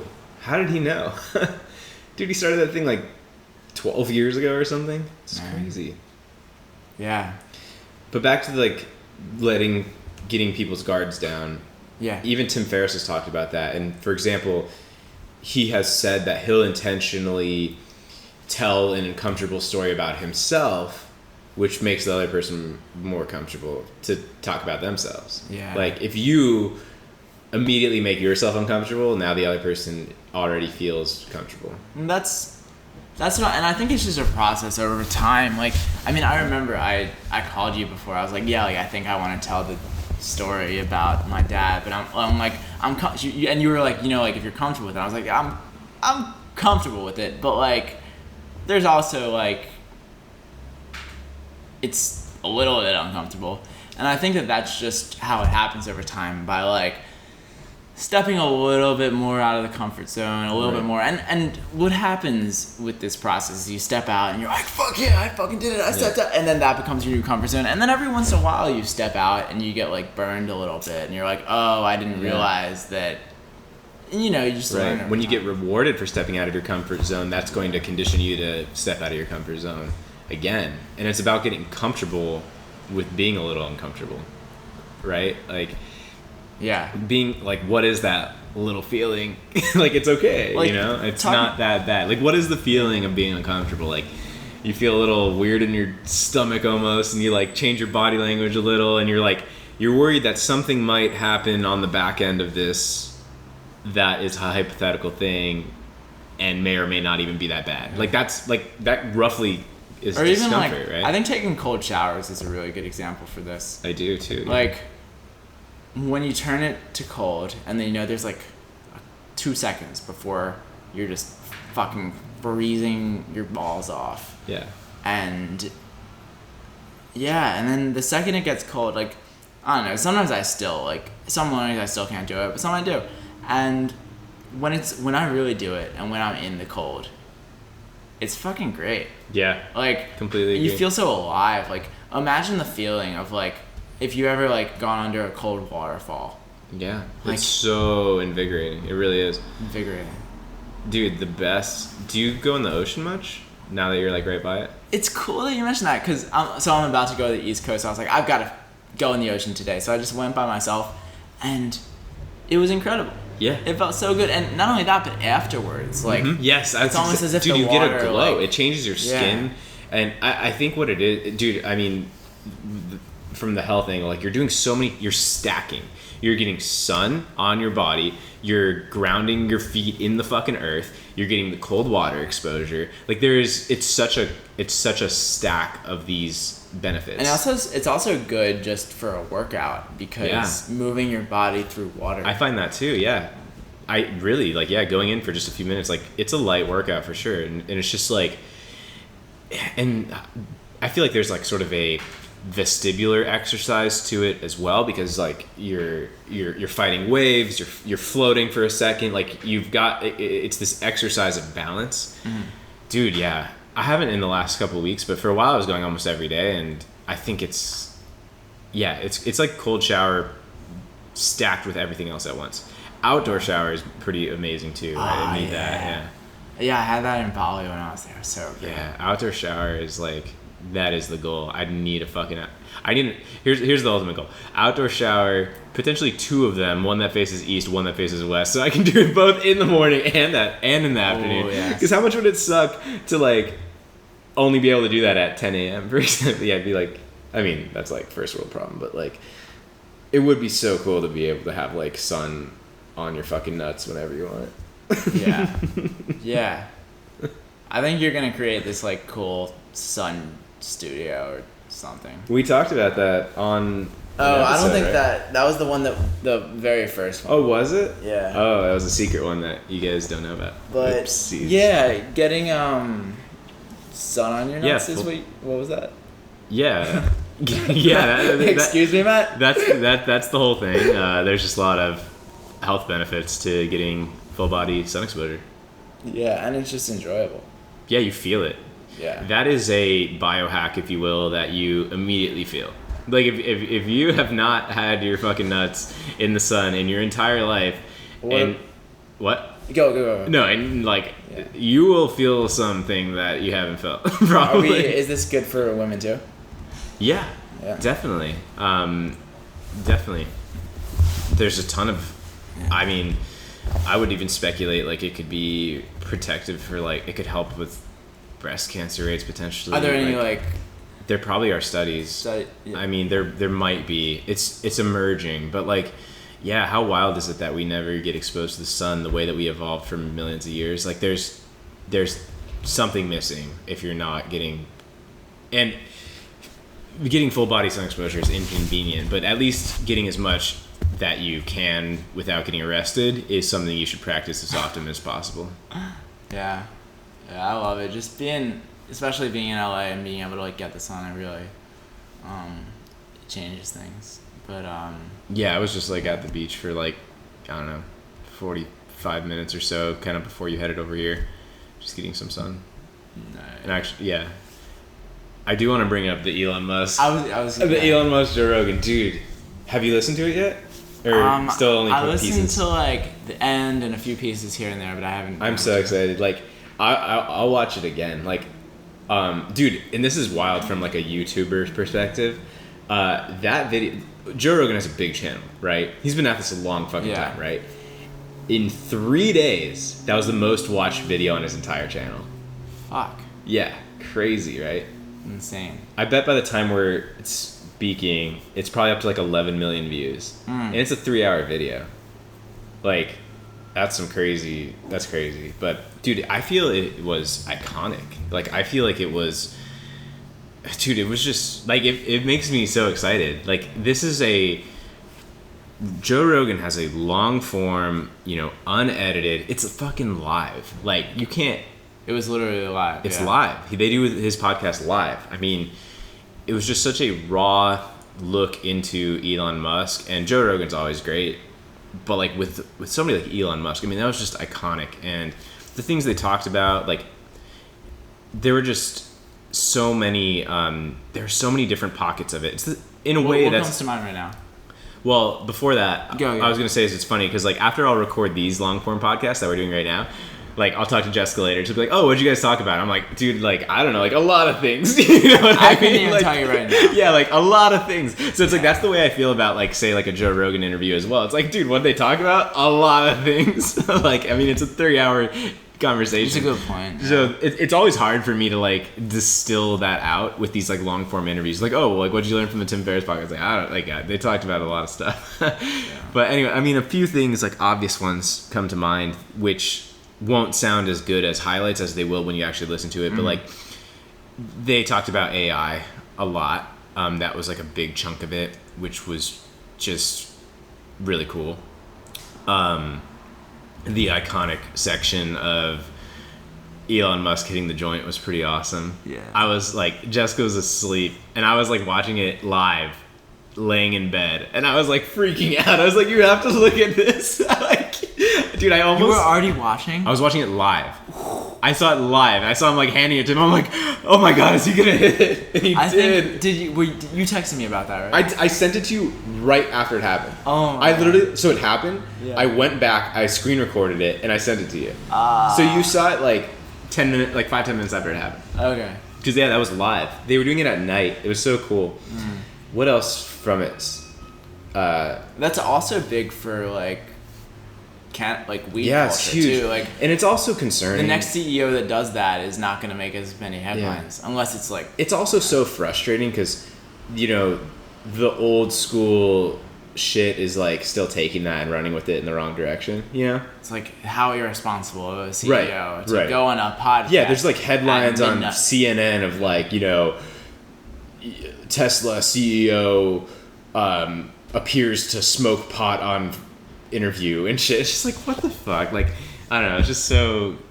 Like, that's what Right, and like, that's how they see it. Meanwhile, they were drinking whiskey the whole time. That's not a headline, right? Yeah. It's just, and it's legal. They were in California. Yeah, it's funny, but that definitely stood out. What else? Well, they actually talked about social media a bit. We touched on that in today of like Elon's views on, say, Instagram, and how like you're kind of putting out like a fake life, and it can make people feel bad because it makes your life look so much better than it is. Like, but it was interesting hearing it from Elon's perspective. What else? Yeah, I mean, I feel like that's all I can really pull out, but it was just good. It meanders a lot, but so many different pockets of it are just really great. Like I watched the second half of it or so live, or maybe like the last hour of it live. Then a few nights later, I watched the entire thing, and I'm probably gonna watch the entire thing again. Oh my god! It was just so cool. I'll listen to it on my flight tomorrow. Probably. Yeah. I would try to watch it. It's interesting because I feel like when I listen to it, my mind can sort of focus more. I completely can relate to that. I know exactly what you mean. Yeah. I always think people sound smarter on audio than they do on video, and that's just, I don't know what that is, but I would say for this one, and maybe I'm just biased because I watched it and not listened to it, but it's just really cool to just like see them bouncing off of each other. Elon also has like interesting facial expressions. Yeah. And just to see like when Joe Rogan's like cracking up laughing, or like when he's pouring more whiskey. This is also this is big for Elon. It's big for them both. Yeah. Right. It's huge for Joe Rogan. I mean, Joe Rogan's been just blowing up the last few years anyways. But, I mean, this is iconic for his career, I guess you'd say. I mean, there's no doubt that this is going to massively bring a lot of awareness to him. And it brings a lot of good awareness to Elon. Like, it's funny. Like there's a cool part just talking about the details of Teslas even. And I'm somebody who I think Elon's great. You know, like, I'm not like that, but like, you know, I like Tesla, but after that interview, I'm like, fuck, like, I should get a Tesla. Like, literally that is, it was just so. They have such a strong brand. I think it's still like, I could see them just getting fucking huge once they figure out their supply chain, and like once the word continues to spread, like the value of their brand. I think they have one of the top brands in the world. I do too. Another thing they talked about, and it tied in with Tesla, is like, you'll love this part. It's just the fact that Elon does stuff for fun. Like, everything he's doing, he's really just having fun. Like, he's really just trying to enjoy this and mess around. The flamethrowers, the Boring Company, the hats, you know, the fact that the models for the Tesla spelled out like sexy. You heard that. Like, all this stuff, like, he's just like he's just like, wouldn't it be funny if we did this? Like, yeah, let's just do it. Like, he's very just, he's flowing, you know? Exactly. And there's some people that see that and think that it's like marketing. And it is marketing, right? Because it is. But it's good marketing. But it's true marketing, because he wasn't trying to manipulate. Like, he's just having fun. That's almost like why I now want to buy a Tesla, and it builds the brand, is the fact that it has this authentic figurehead who's just being himself. It's the same thing that we're talking about with, like, say, personal brands or YouTube, or, you know, building our companies, is like, or like Aubrey and On It. There's such a shift right now towards the leaderhead being leaderhead. Is that a word? Is that the right word? It is now. The leader of the company to be a figurehead. I think that's what I was going for.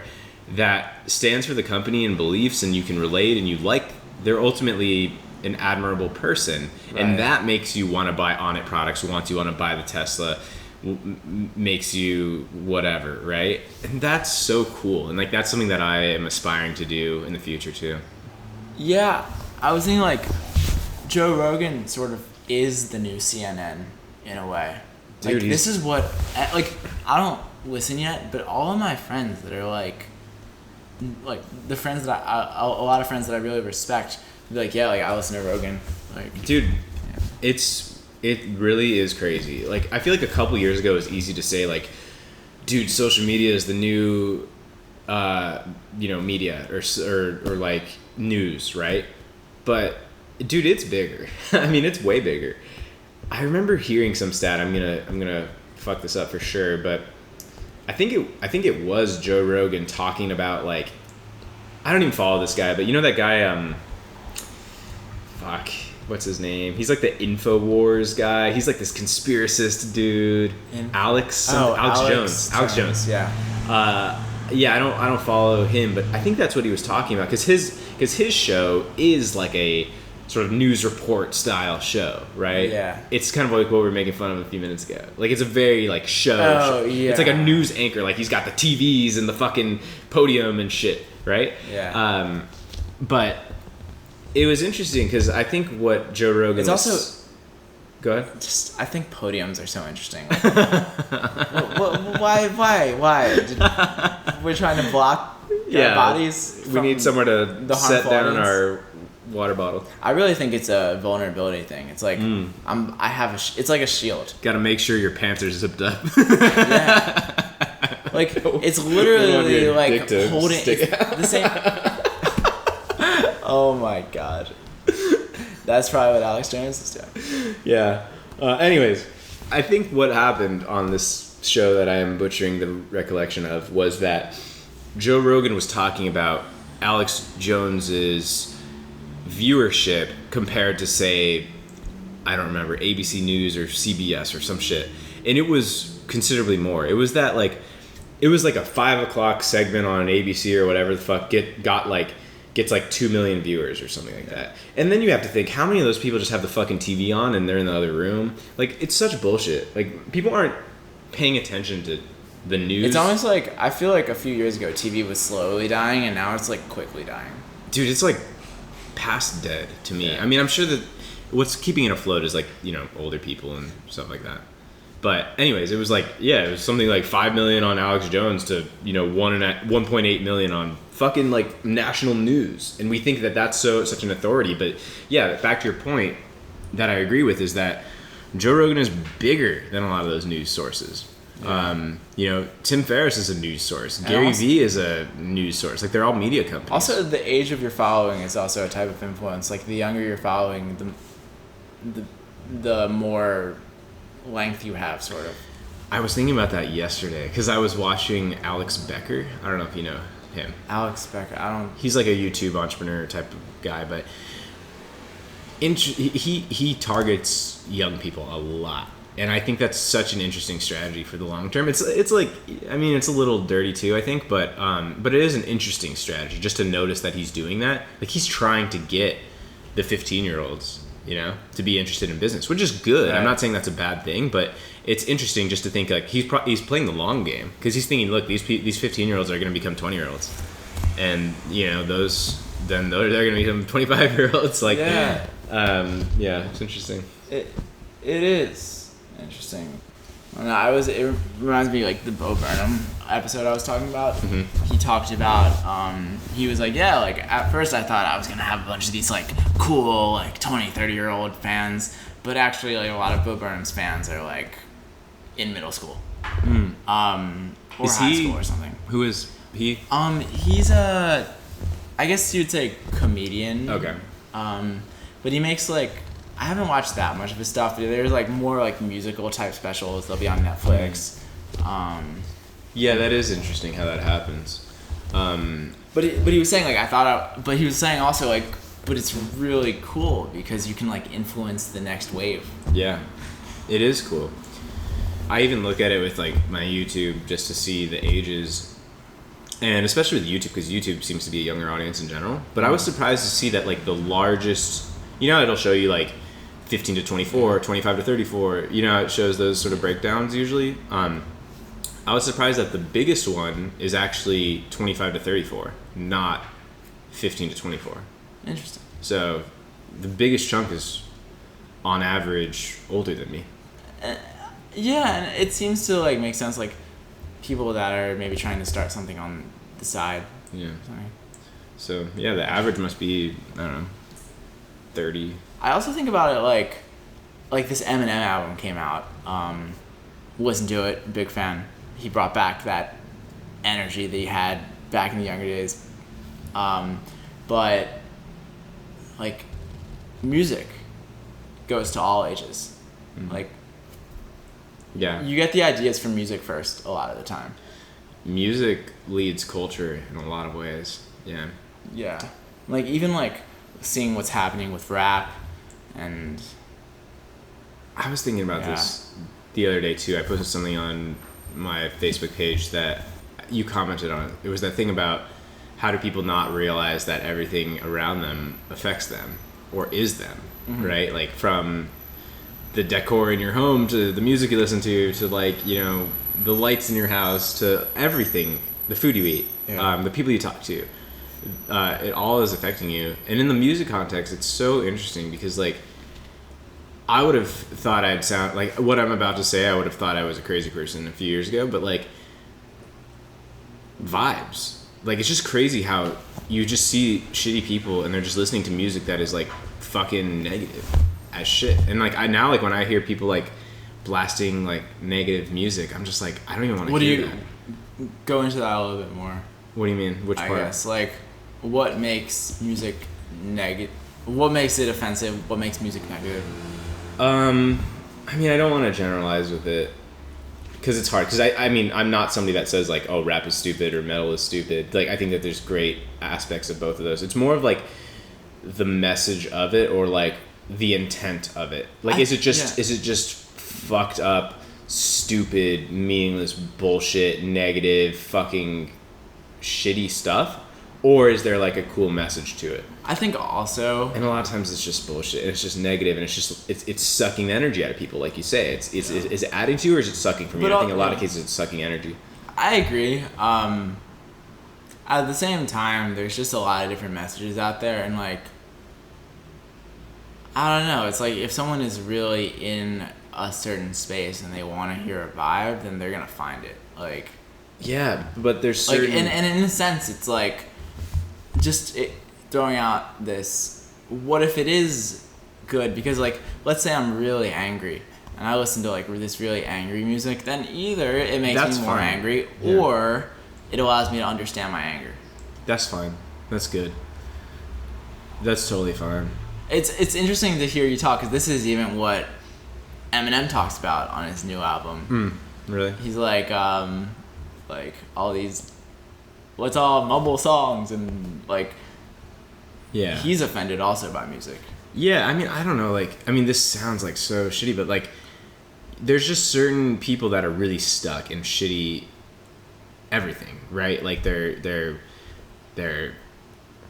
smoking, they're drinking, they're fucking driving dangerously, they're working jobs they hate, they're doing all that stuff, and then when I just hear like when I just hear that like bumping down the street, like playing just like some obviously just soul sucking music, it's just like you're just creating a bubble around that space, you know, like you're not getting out of it. But if you could talk to them, like, they can do what they want, but I find for me, when I hear it in passing, I'm like, oh, like it's like if I had like goggles on that I could see positive and negative. It's like, oh, this truck going by right now is just emanating. Not that truck. No, I'm hypothetical truck going by. Oh, there's a truck. Hypothetical truck goes by, and it's just like, it's like pulsing fucking red, because they're just like, you know, they're hanging a cigarette out the window, they're playing fucking stupid shit. But like I guess what I'm kind of saying is like why call it like, because it is. No, but like it's stupid to you, and like it's not helpful for you. But couldn't we try and like understand it from their perspective? Like, but they're just like, it's on. I like it. I mean, that's the thing is, I think. But why? Like, what's the point of getting like? What's the next step that we should take with this? Like, I don't know. Yeah, I mean, I don't have a next step. Yeah. I feel like we're probably taking this a little more extreme than I intended, by the way. But like, no, yeah, it's fine. But I feel like I'm just like, I understand what you're saying, but I'm also trying to like, I'm trying to find a way to like also defend the truck driver. Like, shit, like this guy loves his fucking music and he loves cigarettes, and yeah, he started smoking them like 30 years ago, but like he fucking smokes cigarettes and he loves his music, and like he's maybe like, I don't know, like, I get what you mean. Everyone just is who they are. Like, I get what you mean, but like, And I also find it interesting that this is probably, I feel like we almost circle back to the same fundamental topic every time we talk. Yeah. Which is just that, like, I get frustrated by, there's not even the right word for it, but, like, you give a little more benefit of the doubt to somebody like we're describing right now. And for me, I'm just like, that person doesn't love their music. That person doesn't love cigarettes. They're just fucking stuck. And they're fucking going through the motions, zombie, hating their job, fucking probably hating their wife, probably fucking, you know, has a broken ass everything. Like, they don't love that. They're just like fucking going through the motions at that point. And it's hard for me to look at that in a positive light the way that you sometimes do. Because I just think a lot of people are like really fucking stuck. Like, it's so nice. I mean, this is back to vibes of locations. Yeah. This is why I fucking love it here. This is why I fucking love it all down the west side. This is why I fucking love Austin.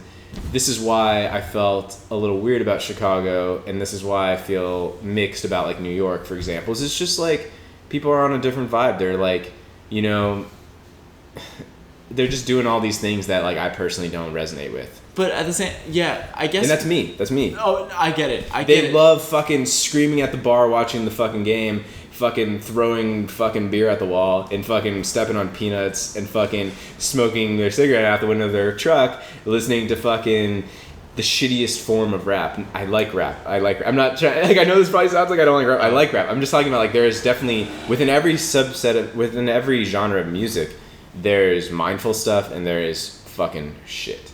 And, like, yeah, I mean, there are people in that and they like that, I guess. But for me, I just want to, like, resonate at this higher level of, like, meaning and intent. But don't you think that, like, I guess what it comes down to for me is that, like, don't get me wrong, like, I get offended by just a number of random things in the world. Like, I think we all see things and we're just like, fuck that, you know? And it happens to me too. But I think that it's just not, for me, it's just not helpful, because then when I, like, it puts me into a negative state, and I go there. But I just think, like, I really think that the best way to influence people is just to influence yourself, and, dude, like, then they see it. So 1,000,000% agree. Yeah. It's funny because I feel like the only time we give it attention is when we dig it up in conversations like this. Because like I don't give it thought. Like, I know, yeah. I really don't, and I wish the best for them, and I don't let it. It doesn't irk me. It doesn't bother me. It's just they're doing their thing. But when we are trying to, like, dig up these meaningful sort of shifts in people's lives, my mind goes to people that are in very difficult situations like that. But like, it's a different me, though, it's level like, than we're operating. I don't want them to hear that what they're doing is shitty, even if it's not, like, helpful. Like, I don't know. I don't know. I think I just, like, and I'm figuring this out too, but, like, maybe when you're in that, like, rough of an environment, you do kind of need to realize that it's shitty. Yeah, like, maybe they do need someone like you to be like, hey, like, wake up. What are you doing? Like, why are you doing this? Yeah, like, they need some of that, like, need some of that negative motivation. Maybe they will be like, fuck you, but then maybe that'll make them think about it. Like, I think they need a little negative motivation. They need to realize that their back's against the wall and they need to change their shit. Like, it's not about, like, I'm all for, you know, accepting yourself, being happy with yourself, all of that, but, like, you know, I don't want somebody that hates their fucking life to just focus on accepting their current state. I think it's first just about understanding people, because whenever we, like, think that we know what something is like and then we explore more, it's like, oh wow, like, I was so wrong about everything. So it's like, if I really understood someone, then maybe I could make some suggestions. Yeah. But I think that that's just the gap for me. Like, I'm not even thinking about it of how to make suggestions, because I find that this is back to that fundamental sort of thing that we're always trying to figure out. Is I just think a lot of people are not awake, and I think that you can't really get through to somebody in that state. So trying to, and that goes back to why the best thing to do is focus on yourself and fix yourself, and that's what I do. But we are not awake. But we are, and it's a spectrum. But sure, like, why look down the ladder when you can be like, I can't see up, but I want to go up? I agree, and I think that the only time I look down is when we talk about it like this, because I think that's fair. I don't want to, like, I don't want to like. I don't dwell on this. Yeah, no, I get it, and I appreciate that we can have these conversations. Like, for me, it's just like I just like want to kind of give the perspective of that. Yeah. Like step into the truck driver's shoes. Be like, hey, truck driver here for a second. I want to let you know what I think about that.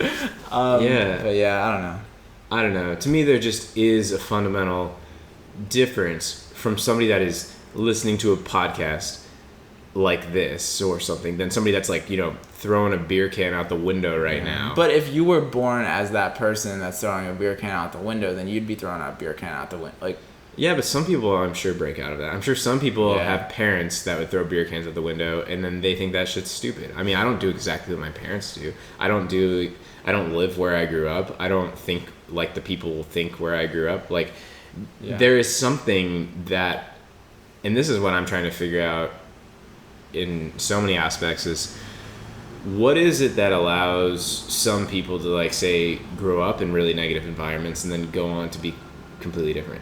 I have some thoughts on this. I think a hypothesis is maybe if you don't like wrap up your identity in that negative environment too much.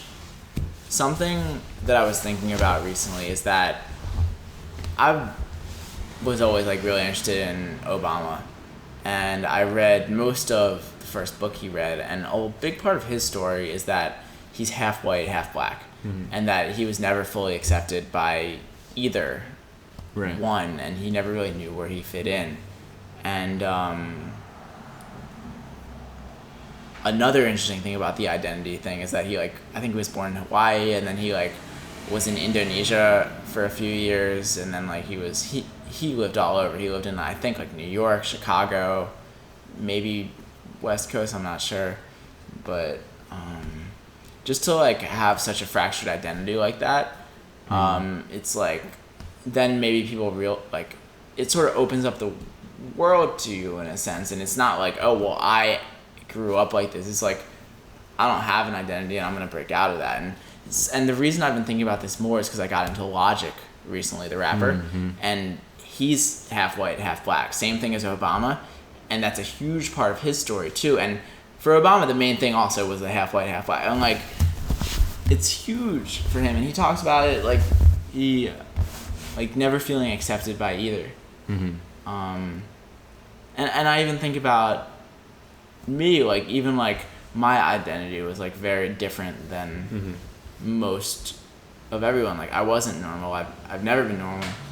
And I think that kind of helps me in a way. It's okay, there is no box that I have that I'm comfortable inside. I'm not comfortable anyway.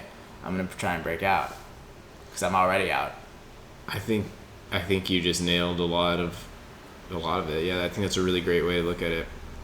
It's because some people have pride around the the camaraderie of growing up in a certain environment, and then it's they also pull each other back. I mean, I think that's huge too. Not to speak for Jessica for her, but she's felt this in some levels because there's such a thing with Mexicans growing up here, because you get it from both ways as being a Mexican American, because you get Mexican people that will make fun of you for being whitewashed, and then you obviously get white people that they want you to speak English and stuff. I mean, so it goes. So then, they have to be careful to they don't want to act too white and get ridiculed by their culture, but they also don't want to get ridiculed by the culture around them geographically, say living in California or whatever. It's obviously very mixed in California, but you know what I mean is they need to play both sides of that, and it's similar. But yeah, I think the identity thing is a big piece of it, because if your identity was so wrapped up in your history, now you're going to sort of think down on change. Think that you are the history. Right. And think that change is actually an attack instead of just an evolution. Right. It's like if we become comfortable with our story and like with where we're kind of like the trajectory, like there's something you sacrifice in every decision. No path is easy. Like if I choose to pursue a dream, then I risk maybe not getting there. Like I risk maybe being embarrassed. Like I risk also like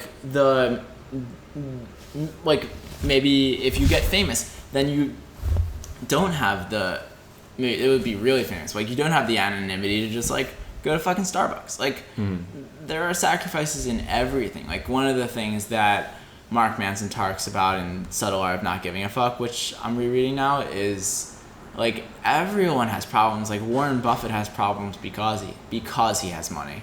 Yeah.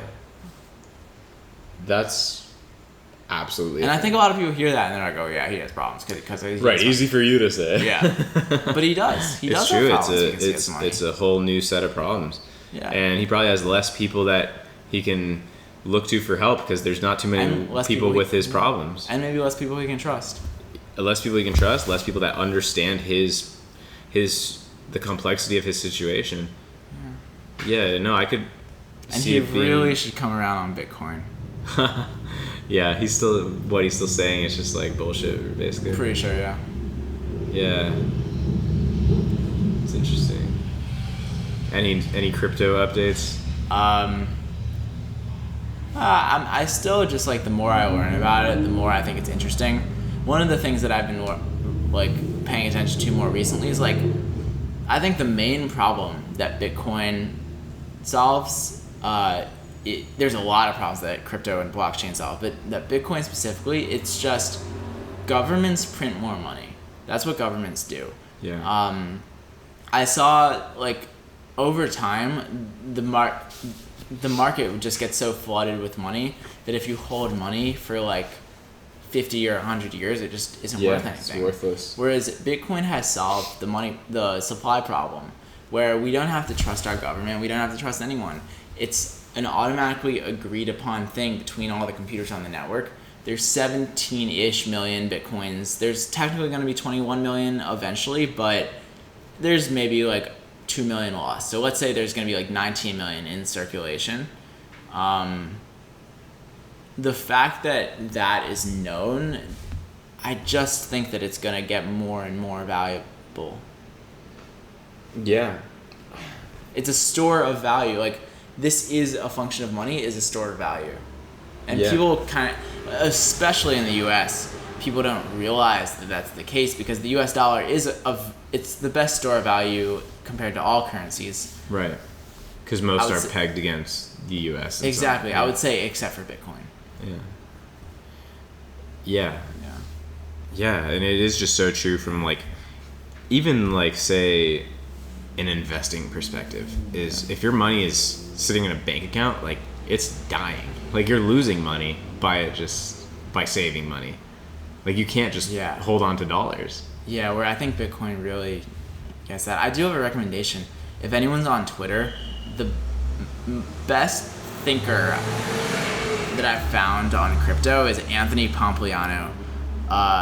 I don't know if his username is like Pomp or A Pompliano. It's something, but if you're really interested in crypto, I would definitely recommend following him on Twitter because that's where like I even signed up for it's like a paid monthly newsletter. Oh, really? And it's just like these very like succinct thoughts and like organized news. And interesting. How much does he charge? I signed up for the sale when it was like $100 for the next year, but now I think it's like it would be $300 for a year or $30 a month. That's very cool. It's interesting. Yeah, but anyway, I don't know. I think we're probably about hitting the final outro. Yeah, we're on the down the fade out. The last chip in the basket. Is that a phrase? It is now. It is now. The last chip in the basket. That's the title. Yeah, the last hole 18 of the hole 18. We're on the green. We're finding our putter. I found it. Okay. Well, no, we can't find the putter yet. We have to figure out like, how our putter the Twitter game? The Twitter game, right? Should we do that one again? Do we have any new ideas? If you don't know what that is, I think it was episode 2. That was the funniest one. 2 and 3. Which was the one that was super funny? The good one was 2. It was 2, yeah. If you did not listen to the very end of episode 2, you have to. Stop listening to this one. Go listen to that one. Oh my god. I think. How else can we wrap up? I remember the first one we wrapped up with just a question. It was like, what do you believe that other people don't, or something? Yeah, we could do something like that. Maybe we'll think about it and do Twitter this time, but we can also, I don't know. Sure, let's just try. Okay, let's do Twitter. Twitter. Should we explain it or do we just do it? I'll explain real quick, but basically we go back and forth, say one word each. Whenever someone's done, you say the word hashtag, and then it sends it back to the other person, and they put a hashtag on the tweet. Basically making a tweet one word at a time, each alternating. Yep. So... I keep thinking of the one we did though. I feel like I'm gonna say that. You I gotta clear my mind. I'll start. All right, clear your mind. Okay. All right.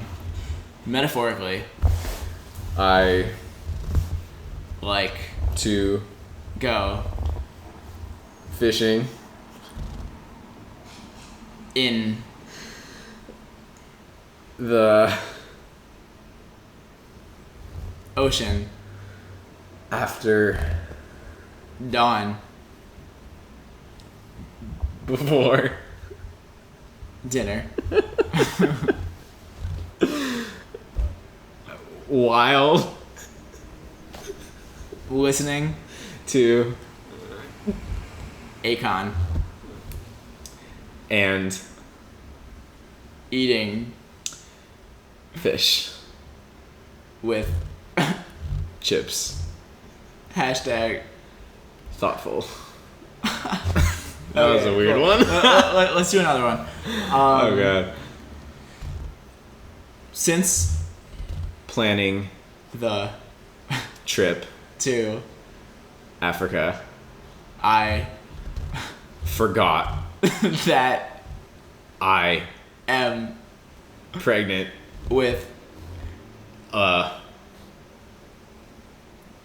twin monkey. So we need to go cancel the trip to Africa because the monkey weather. Hashtag. Oh god. Hashtag abortion. Oh god. Alright, well, not abortion. Alright. We're done. If you like this, where do we send people? We haven't sent people anywhere. If you guys like the podcast, please leave a review. It helps for the rankings and stuff, and really appreciate it. Yeah, reviews. We're both on Instagram. I'm Matt Loberstein everywhere. MattLoberstein on everywhere. YouTube, Twitter, Instagram, Facebook, all that. I'm on Instagram. I'm Sam Feldman, and then instead of one N at the end of Feldman, there's 3 N's. And then on Twitter, I'm Sam_Feldman_. Yeah, I'm also thinking we should brainstorm a way to have a place where people could leave comments or something like that. Yeah. Should we do a group? Yeah. I mean, should we make that official as of episode 4? Yeah. Okay, so do that. Go to I guess I don't know what the link will be yet. It's probably gonna be facebook.com/groups/thoughts from Space Rock. I would imagine that'd be taken. I would say 99% chance that it's gonna be facebook.com/groups/thoughts from Space Rock. And if it leads somewhere else, and if it's not, then whoever has that. Yeah. So anyways, I guess we can just have a little community just for I don't know, having conversation, like just continuing, just whatever, I guess. Just really. Any thoughts if they come from space rock. If you're on space rock while you're having the thought. If you're currently in an airplane, that's okay. Like you don't have to be physically. Yeah, it's like if I'm jumping when I have the thought. Yeah, if you're like taking a really big step. Yeah, it's fun. We'll accept thoughts. Yeah. Okay, so cool. Go there, connect with us. I guess we'll probably post new episodes in there, updates, stuff like that too. So now we have a place to think together on the rock. So thank you. Rocks. Also, thanks for listening and all that. So thank you. Yeah. All right. Appreciate it. All right. Cool. Bye.